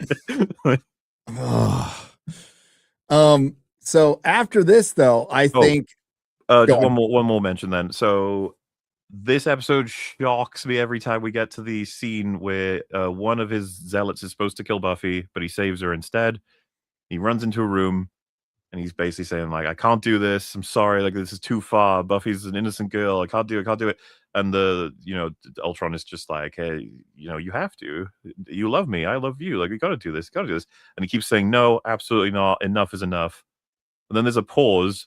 And then it just brings up like a notepad and starts typing his suicide note. Yep. I thought that shit was creepy as fuck. I was like, that's one of the most effective like horror bits in this whole season. And it's just reading it out in this like robotic voice, and he's backing up, and then you can just see the guy behind him ready to kill him. I was like, damn. And they find him hanging. It's such a goofball episode that's really bad in a lot of ways, but that one scene, I was like, that could just be in a really good episode of TV. Yeah. Yeah, and that's what carries the show, is there's still moments even within like not very good episodes. But I think the episodes get better at the end. I'm not going to say everyone's perfect, but with the puppet show, Nightmares, and Out of Mind, Out of Sight, I thought those God, what is this actress's name? She's in a bunch of stuff too. Is it it's not, hang on. Who are we talking about? The girl in Out of Sight, Out of Mind, the invisible girl. Oh, I've seen her name a million times and I always forget it because she's in a bunch of stuff. She's in The Faculty. She's like a cop she was in Gone Girl. She's in a bunch of stuff. I know what you're talking about. Clea Duvall. That's it. There it is. Yeah. She was around a lot in the 90s and later on too. Yeah, she joined up. I like the puppet show. I like that one. You like Sid, don't you? I do. I like Sid. It's so weird. I don't care for the plot of the puppet show at all, but there's some really funny fucking jokes in that episode. So opening with Cordelia singing horribly and then just cutting to the 1,000-yard stare of Giles watching it. That shit was funny as hell. They put him in charge of a talent competition. Yes. This is the intro for Snyder. Snyder is a brilliant character. Unironically, he's so immensely funny when he says, my predecessor, Principal Flutie, was into all that touchy-feely crap, but he was eaten.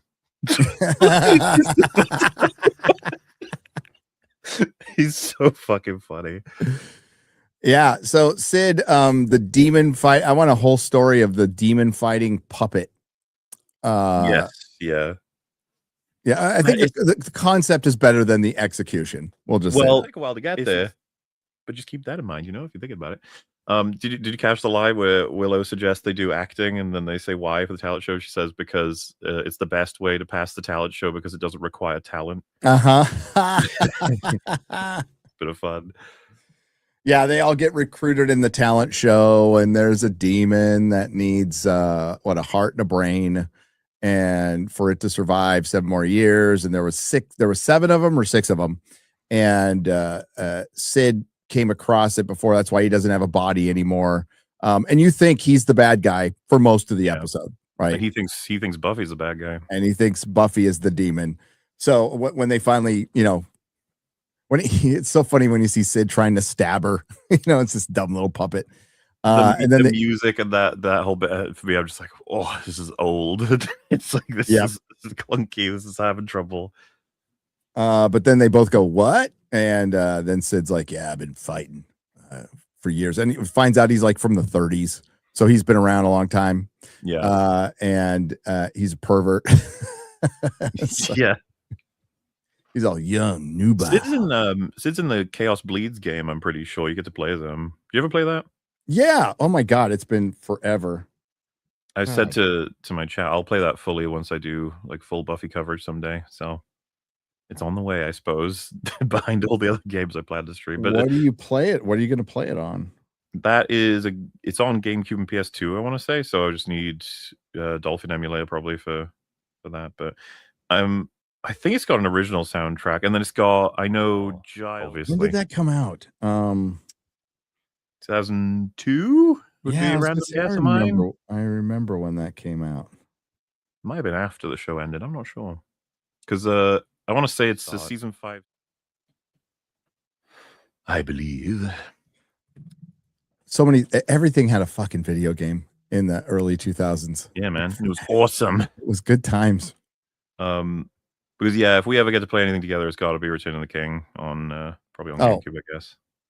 God, dude, hell yeah, fucking cool. I was just remembering. So another line from him at one point, because they're talking about him looking after kids and stuff, and I think Snyder quotes like, "Kids are human beings. That's the woolly-headed liberal thinking that leads to being eaten." What's great, right, is it never makes any sense. Like, why does he hate kids so much? So yeah, the puppet show is pretty. I liked it. What did you think of Nightmares? What did I think of Nightmares? With the monster is not.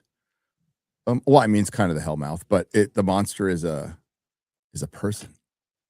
I think this is good. The problem in my brain is I'm always going to compare it to Restless, which Restless is fucking great. So it's like, well, that's not very fair. And it's like, no, it's not. So like this for season 1 episode, I think is pretty solid. It's and it's always a good format, right? It just gets you to explore in a more abstract way all the fears, insecurities of your main characters. All, good stuff for the most part. I'm trying to think of what's like notable for me about it. I think this is the only time you ever see Buffy with vampire makeup in this episode. I don't think that happens ever again. I think you're right. I could be wrong on that. Chat, you have to help me out if I'm. I don't think it happens ever again, which is curious, right? Because you think like, oh yeah, shit, that's kind of notable. They even make an action figure of her in Sideshow. So Sideshow did a collection of 1/6 scale, like Prophecy Girl, and they have Vampire Buffy. Mm-hmm. That's crazy. I never thought about that. I really like the sort of insecurity relationship she has with her dad stuff. Yep. As much as we don't get much of it, and of course that was like the writing goal there, because he moves in. Speaking of which, he has a really sudden. Again, it's such a testament to Anthony Stewart Head as an actor. They walk into that area and they're like, "Whose nightmare is this?" So they see her grave, and he just says, "It's mine." And what's so interesting to me is like that's not even necessarily true, right? Because it's her nightmares that she'll die. But he sees that and just assumes it immediately. And he starts going into like how much he's failed her and stuff. And it's like, geez, dude. But he takes it so fucking seriously, is what I mean about like, without him, I probably would consider skipping season 1. I think if you don't have him, like the character and the actor, yeah, he's really important to making some of these scenes work. Yeah, because like even Angel's not in it enough, and he's just a background character. Yeah. No, I was actually surprised at how little Angel there is in this season, actually. Yeah. They really take their time to build him up, which isn't, but it is crazy now that I've watched season 1 for the 50th time. But you notice like the difference in quality from season 1 and season 2 is insane. It's like they level up so much just in one season. So yeah. Imagine if they had time with this one, but there's still the concept, like Out of Mind, Out of Sight, I think is a good episode. I think it's Nightmares I think it's decent. The story with the kid, and it being about, I'm betting the pitch, MauLer, was probably darker. Just the way they set up the episode. I'm guessing the pitch wasn't a kid fucked up a baseball game and got beat up by his coach. I'm thinking it probably was a darker concept. They also like Willow's insecurity is it's like performing on stage when she's not ready, sort of stuff. Yep. Giles gets the I can't read my books at first. Mhm. Xander's is the clown from his The birthday clown from party his or whatever. birthday, yeah. That these are all to me like softer approaches to some of these, like because it gets a little heavy toward the end, but then we win and it's all okay. Compared to again, Restless, if you remember it, gets way darker. Way darker. And implies a lot of stuff about the things that are going on and foreshadows a lot of really horrible events in a good way. Yep. You know, I think it's a perfectly enjoyable episode with like there's some highlights. I think that's the one where Willow's like suggesting things a whole bunch in a row, and eventually Giles says, "Willow, do shut up." Yep. It's just very like it's like the most aggressive he's ever been with her. She has a do you see that she has a photo of him in her locker, Willow? Oh yeah. Because they do reference later on that she had a crush on him in season 1. Because yeah, it makes sense. He's like super intelligent sort of thing, and super caring. That's the thing that I think you couldn't do now in a couple of ways. Like it would be so suspicious for these kids to be spending so much time with him in his library. And what's even worse then is they have to meet in secret in a modern town if they ever caught. Like, yeah. What are you doing? What are you doing, Giles? What's your problem? I mean, they slightly mention it when he shows up at Joyce's hospital room. I love like those jokes are so what fucking are you funny. doing here? Where he turns up to get a book. He says he's getting a book, a late fee. In I think that's the Owen episode. He's just like, "Wow, you take your job really seriously." It's like, yes. And yeah, they're all standing around Joyce to find out she's okay, and Giles is just also there. Yeah, she's like, "Why is the school librarian here?" So he's like, out of respect for. You know, yes, I just wanted to check on you, and just like they really do care in this school. Wow. It's always so awkward because he's the librarian specifically. But no, it's amazing how much comedy comes from him not even making a joke per se. He's just trying to behave normally in contrast with everyone else. That's another thing that makes it work so much is that Xander, Willow, Cordelia, Buffy could be a bit overwhelming without him being the contrasting, stuffy, dry British man to back and forth with. Which, you know, to an extent is a dynamic that's always worked. Like I said, Alfred and Batman have that kind of back and forth that always makes it really fun. Do you remember it's in the puppet episode, I think, where Cordelia keeps fucking talking to him, and he just stops, stares at her for a bit. He goes, "Your hair," and then she like freaks out. She's like, "Oh god!" I goes, and he says, "Yeah, Xander said that would work." And it's like, that's great. And then we see later on her worst nightmare is like this horrible perm, and she's like in this, you know, just horrible clothing. It's so funny. So kid turns out okay, and it's the coach who beat him up. And just bringing in because this is we're going to talk about this obviously with the finale, but the theme of this season, if the show is about, because we talked about this, the whole kid to adult. Season 1 is learning all about death and being afraid of death and conceptualizing death and all that. So Buffy's big fear of the master, which is a pretty solid representation of just death itself. He's kind of just like, that's what vampires are, undead. He's going to eat her, blah, blah, blah, scary. And she becoming a vampire, being in her grave. It's all good setup for what will be addressed in the finale, I would say. So like, yeah, I give it a thumbs up. Nightmares, you know, it's solid. Yep. We're not looking at this is not one of the bad episodes. It's scaled to the season 1 sort of standard. Out of mind, out of sight. A girl. Yeah, I like this one. Yeah, I like this one too. A girl who just doesn't get noticed and just turns invisible. And it's because, you know, they're on a hellmouth, right? But apparently this is something that happens a lot. And she's also a bit psychotic, and she doesn't like Cordelia. That's probably funny enough, the biggest weakness I think in the episode is where the writing somewhat gives up on the character when they say like, "Why is she killing everybody?" And Giles is like, "She's insane." Yeah, just like, okay, I guess it's just like it's still a big jump, you know.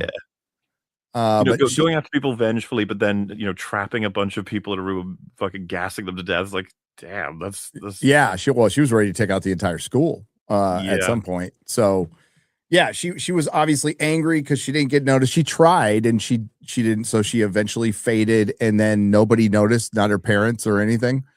And apparently not. apparently not. And she had a nest there. Yeah, very newt aliens type nest. Yes. Yeah. And I guess. Do you remember how they started introduced in this season? I say as though it's not like an intended thing, but like the lessons usually pertain, like school lessons, college lessons will pertain to a theme of the episode. It opens with they're talking about Cordelia says Shylock is all about wine, wine, wine. It's like the whole world's about him. He should get over himself. I was just like, it's kind of funny because that's kind of a conclusion by the end of this episode. It's just like, yeah, okay, it's sad that people ignored you. It's sad that you weren't paying attention to all that stuff, but it doesn't mean you could just kill everybody. What's wrong with you? No, this is the episode where Cordelia levels up as a. I mean, she was funny, but yeah, she levels up as a character, and you see that they're going to take her a little more seriously. But Invisible Girl. What Harmony gets knocked, gets her ankle broken, and Harmony. But it's a good like high school episode about people who don't feel seen. They even talk about like not being heard. I forgot what episode it was, but they were talking about some philosopher or whatever, talking about like after food and shelter, something humans need is to feel heard. It was the teacher, right? It you could see that they're building and they're fighting, like Joss and the crew are finding their legs, right? They're getting better as things go on. And again, as it ends, Cordelia and Buffy have a heart-to-heart, and they talk about loneliness. And Cordelia, I forgot what Buffy said to her. Like, I'm sure you can imagine that or something. She's like, no. I feel lonely all the time, even when I'm surrounded by people. I think while people are so busy agreeing with me, they don't hear what I have to say. Yeah, and she says that better to be alone with people than alone on your own, sort of thing. And it was just like, I'm sorry, what? Like it's kind of a really profound thing that Cordelia just said. And this is the thing, if you track some of the stuff she says and the way she says it, she's not stupid. She's just ego driven as hell. So like the world. There's a line I think that summarizes the episode. She says, like they tried to kill Miss Miller, Harmony, Mitch. It's all about me. Me. And it's so funny because on one hand it's like, well, she's actually right and she's actually figured it out. But on the other hand, it's like, God, she's so fucking obsessed with herself. It's like, she is. It was just gonna be like a lame, but this episode already pushes her in that direction. But like I said, with the pieces of intelligence, but also the where she's just willing to say stuff because she doesn't understand why she wouldn't. So you have I think Giles says like, I've never seen you in here before. That she's like, oh no, I have a life. Yep. like she doesn't say it in a way that comes across like she's trying to hurt him. She says it like that's the answer to the question. Yeah, and, obviously. Yeah, I love the delivery of that in the way that she does it. Do you remember the It must be bunnies. Throw in for sure. Yeah. So at the end of this episode, they go full X-Files. They have the feds like standing around, and people are like, what are they doing here? And they were just waiting for her to get caught or whatever. And they bring the Invisible Woman into a class for assassinations and infiltration. It's like, man, that would have been really cool to revisit. Guess not. It's a weird one because it's like, that's like obvious, isn't it? Yeah. Like you send her on you find out she comes back to Sunnydale eventually, like that same girl, and she's deciding like, yeah, I actually escaped eventually, but I learned a lot. And she would have been great for like, here's some information, on this, and the government knows about it or whatever. Big bad that's on the way or something. Yep. Adam, if you really want, I guess. But yeah, I could have done something with that. That's good as well on the Cordelia stuff because it's I forget if it's like before or after, but you still get it in the episode of Buffy has that moment where she's just watching her. I think is it May Queen or whatever they're preparing for, and it's the life that Buffy doesn't get to live, right? Yes. Watching her with a bunch of friends doing like girly things and stuff, and then getting more insight than she actually realized was available, but also. It's like Cordelia is Buffy could have been that, which they do. She mentions it in this episode. Cordelia's like, you were popular, and she's all, yeah, in LA, I was popular, so I know what you mean. Their life got ruined by being the Slayer. Yep. But the show argues it's a little bit more complicated than that, and that is Buffy's life ruined? Is it something that she can't make anything work? And that's the struggle of the whole season, right? And then you get the stuff. This is good shit. But like these little episodes are building blocks for later stuff, I would say. It's just not worth skipping. They do all the character work. So they do all the basic stuff. They do your basics. And I've seen worse first seasons for sure. Yeah. And I was able to stay engaged probably because, and it's just kind of fun. It's the monster of the week stuff, and some of it's cheesy, but I miss that. I miss when cheesy was done earnestly, if that makes any sense at all. I know exactly what you mean. They were trying to make this work, darn it. And some of the really cheesy stuff is like they're a bit self-aware, but some of it they were like, oh, that didn't work. Yeah. Like, no, we won't revisit that again. Well, even Buffy's one-liners are not as strong as they eventually get. Do you remember she says? I think she says something like, "I thought you'd know, like you understand my vision." I think is what Marcy says, and then Buffy says, "You're a thundering loony." Yep, I'm like, okay, and it gets much better. My wife's My wife's favorite line is from, and all the girls love that line. See, that's the kind of wit that comes later on.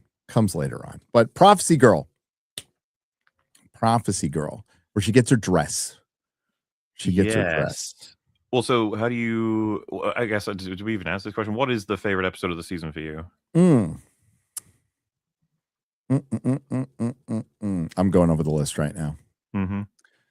Going over the list right now. Oh, obviously, I asked because we've gone through 11. We were about to go through 12, and that would then mean it's like so. With everything that's been said, like I said, I went with Witch, but that there's competition, I guess I would say, because I like a lot of stuff in the final episode. Yeah, I'm gonna say probably Prophecy Girl's my favorite episode, but it's between the last three. It feels like, to me, it started feeling like the Buffy we see later. I mean, it's just a small hint, by the way. It's nowhere near on the level. But yeah. Outside of Prophecy Girl, I would have to say Out of Sight, Out of Mind. I like Witch a lot too. Well, I'm not like particularly super passionate about the pick. It's mostly because Witch to me just that structure is what we get throughout like all of Buffy pretty much, and it's I'd say is mostly nailed, and like the plot is pretty solid, and it twines within the theme. Characters get their payoffs and move forward, sort of thing. It's like that's what they're doing. That's how they do it, and they do it well. There, the other episodes have it, but like with weaknesses, and even Prophecy Girl, it's got like two of the best scenes in the season. But it's also like we'll talk about some of the things that I don't get, and a lot of decisions that are like awkward. But yeah, And my favorite, like obviously, the puppet is my favorite. Like one-off character. Freaking loved him.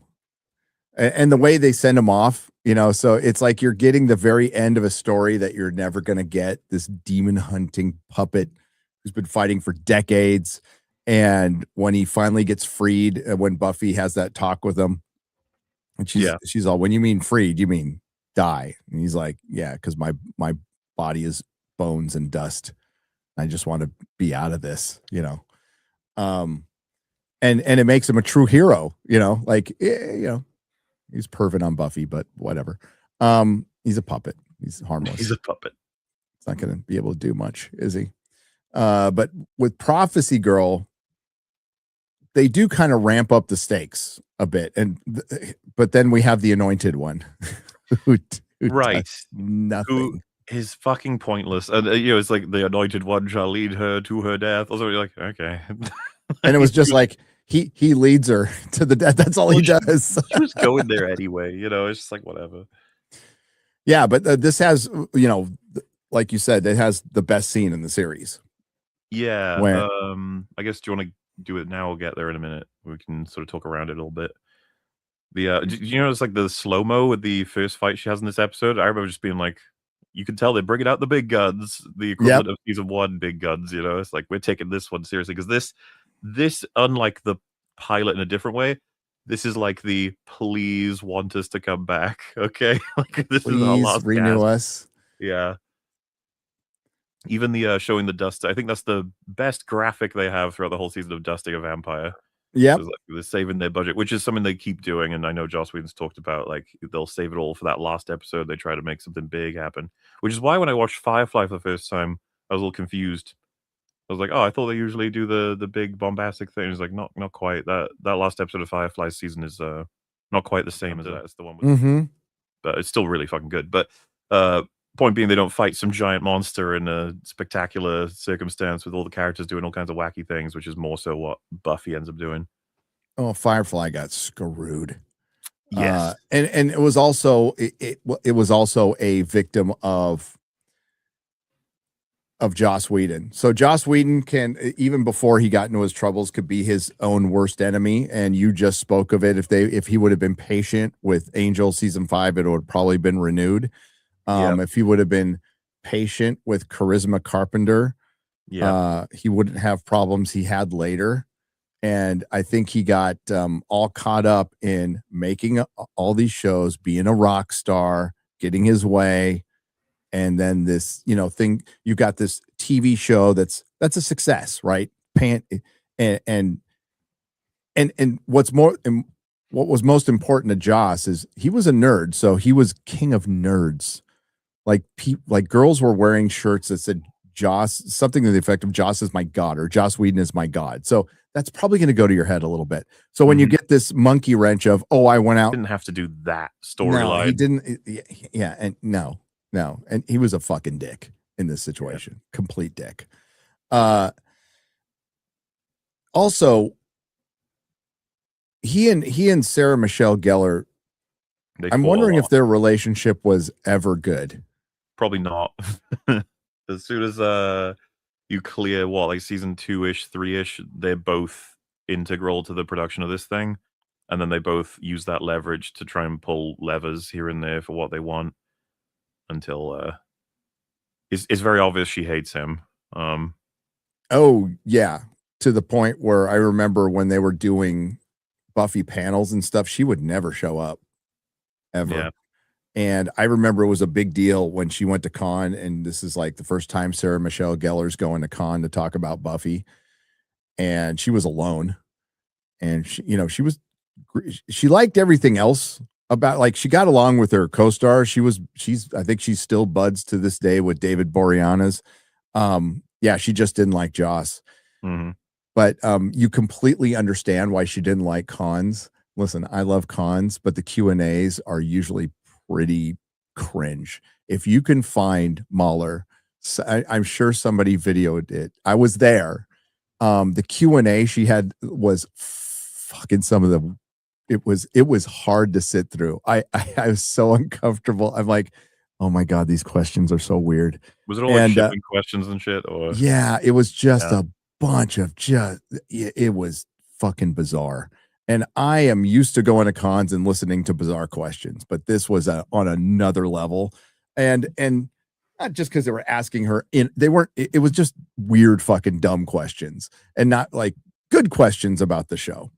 But that's pretty par for the course for a con and a Q&A. Somebody gets up there and they go, keep the question short. Life story.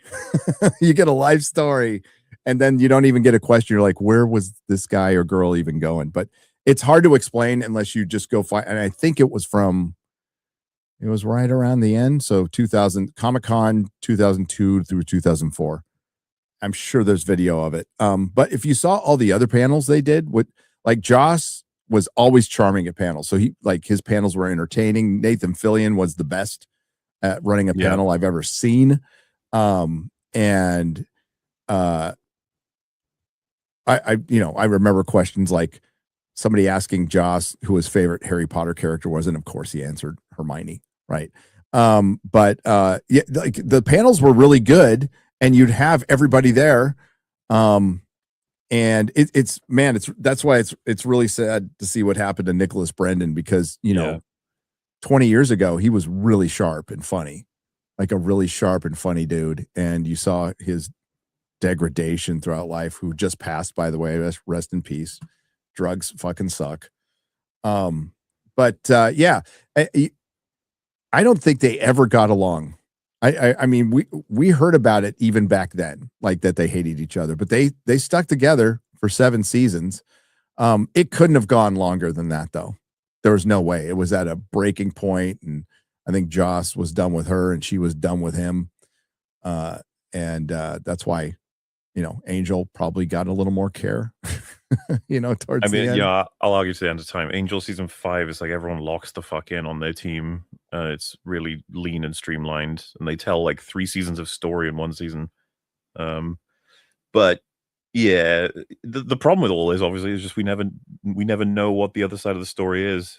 No, and it's not like Sarah Michelle Gellar was ever looked at as difficult to work with, like from anybody else. You've never heard it, like, ever. So maybe it was just those two didn't like each other, but they made it work as long as they could.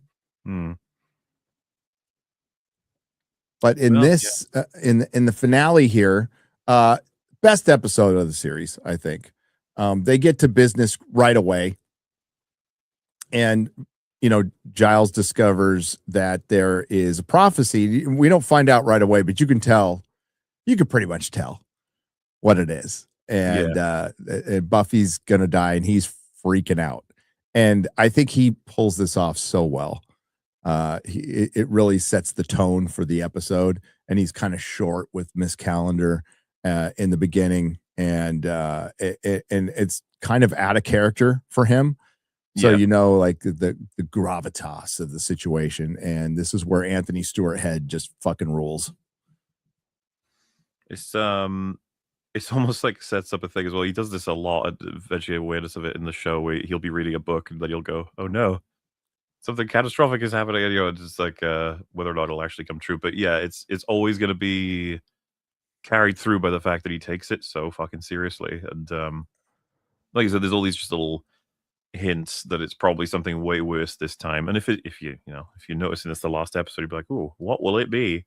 And if you notice the themes that have been popping up here and there, you might be like, it's gonna be Buffy is prophesized to die outright. And you'd be like, well, how are you gonna deal with that? And like we were saying earlier, Giles doesn't actually know how to deal with this. Not really at all, actually. Kind of panics. And but before that, it's like the morning she walks in and she's just like, hey, and he sees her and he has this sort of like really elated expression of just knowing that she's okay right now. And again, it's just like, dude, where would they be without him for that first season? Screwed. And Angel's keeping his distance from Buffy at this point. So he hasn't really contacted her. Yeah. Kind of ghosting her right now. And Giles seeks him out for help on this. And Buffy walks in on the conversation, and she hears that she's going to die, and she has this existential crisis, which is really good, by the way. She's like, I'm a 16-year-old girl. I don't want to die. There's so many, I don't know, man. The writing in that whole scene, it just ranks up. Every line between everybody is really well done. The performances, all the right pauses in the right places, the right like delivery for everything.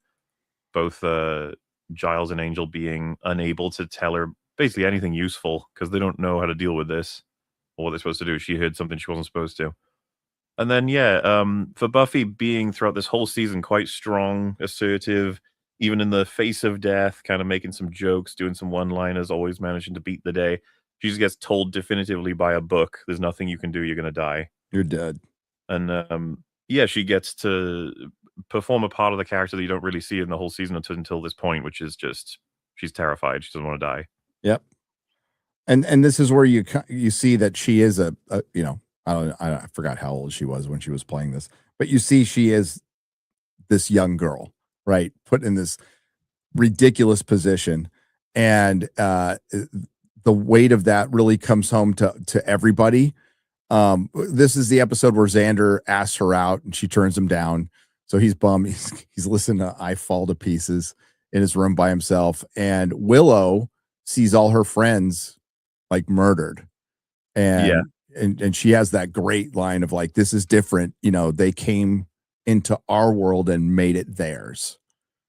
You know, and it made the vampires dangerous again because the vampires are getting killed left and right in this.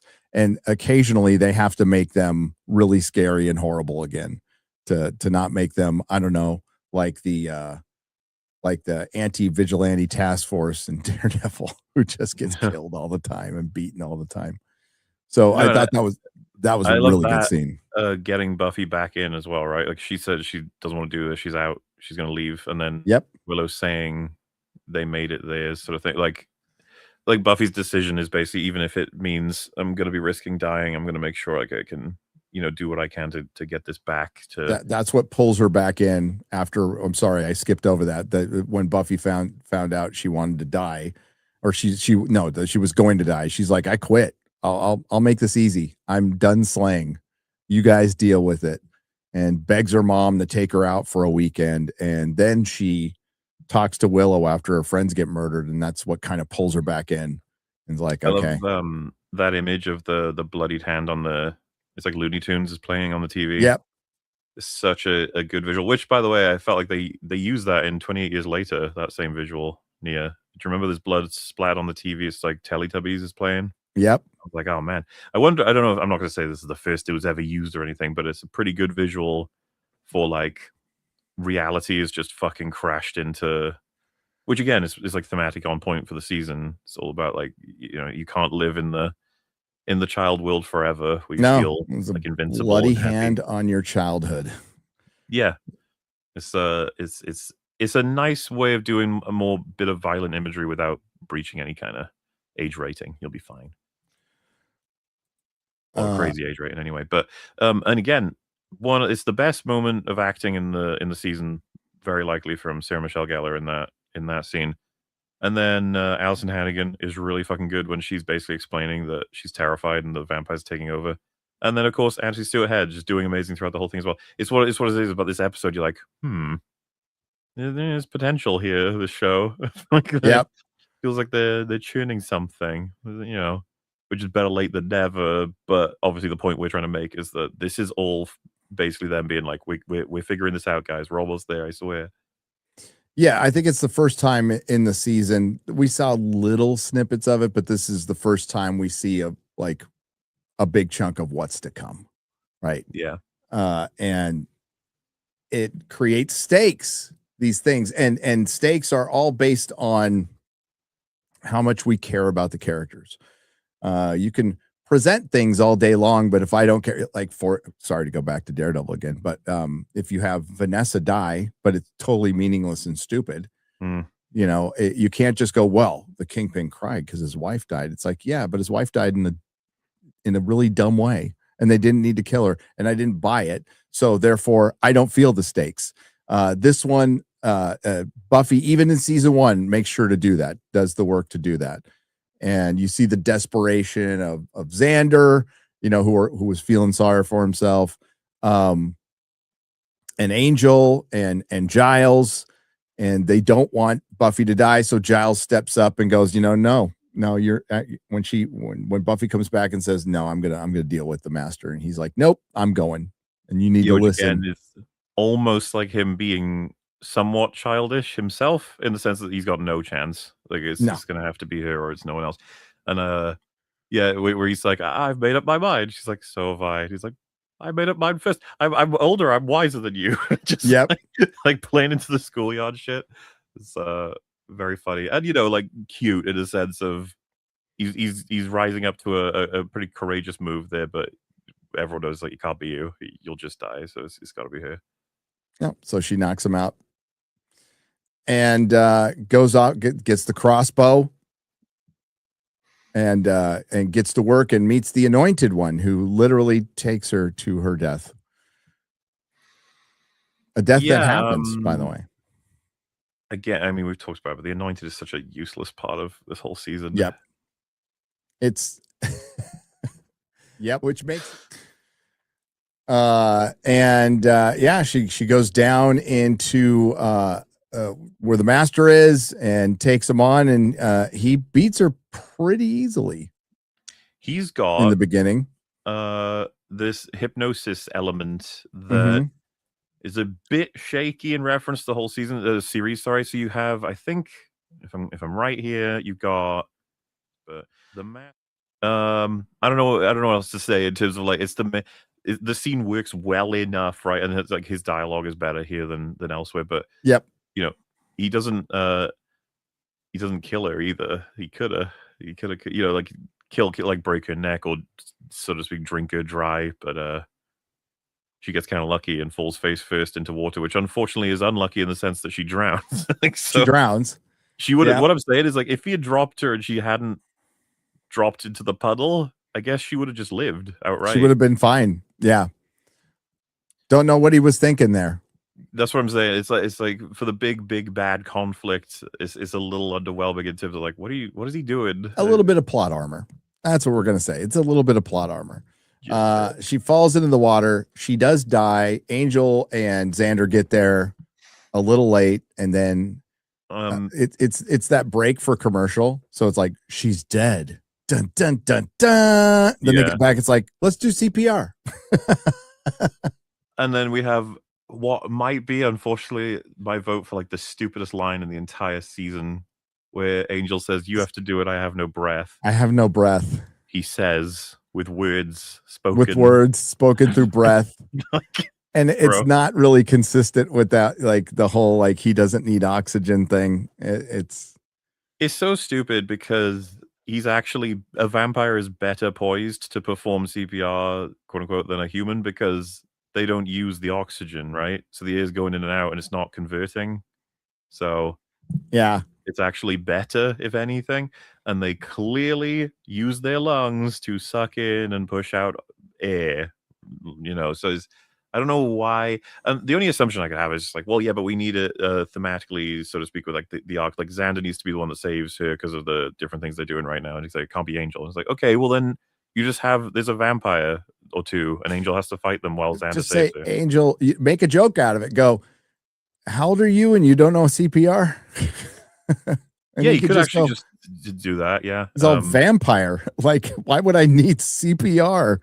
And then have Xander do it. Oh yeah. Also, when they were trapped in the room getting gassed in the Invisible Girl episode, when they come out of that room, I don't know if it's David Boreanaz making a mistake, but he's like heavily breathing. He's like, yes, he is.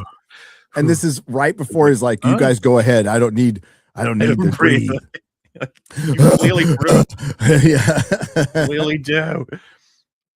So yeah, it's hard to get it like fully right. I don't even mind portraying someone who's supposed to be a vampire who's clearly air is going in and out. You could argue, right, it's just like an automatic thing as a human, so it carried over as a vampire, whatever. But I hate that line so much. Like, I don't breathe. It's like that's the kind of thing just don't bring up. You know, because it's going to create a lot of problems later, and it does. It still creates problems later. But they revive Buffy. Yep, and so when Buffy gets up, she is revitalized and a little more powerful because then the hypnotic thing doesn't work. Like I said, I don't know why that's the case. Yeah.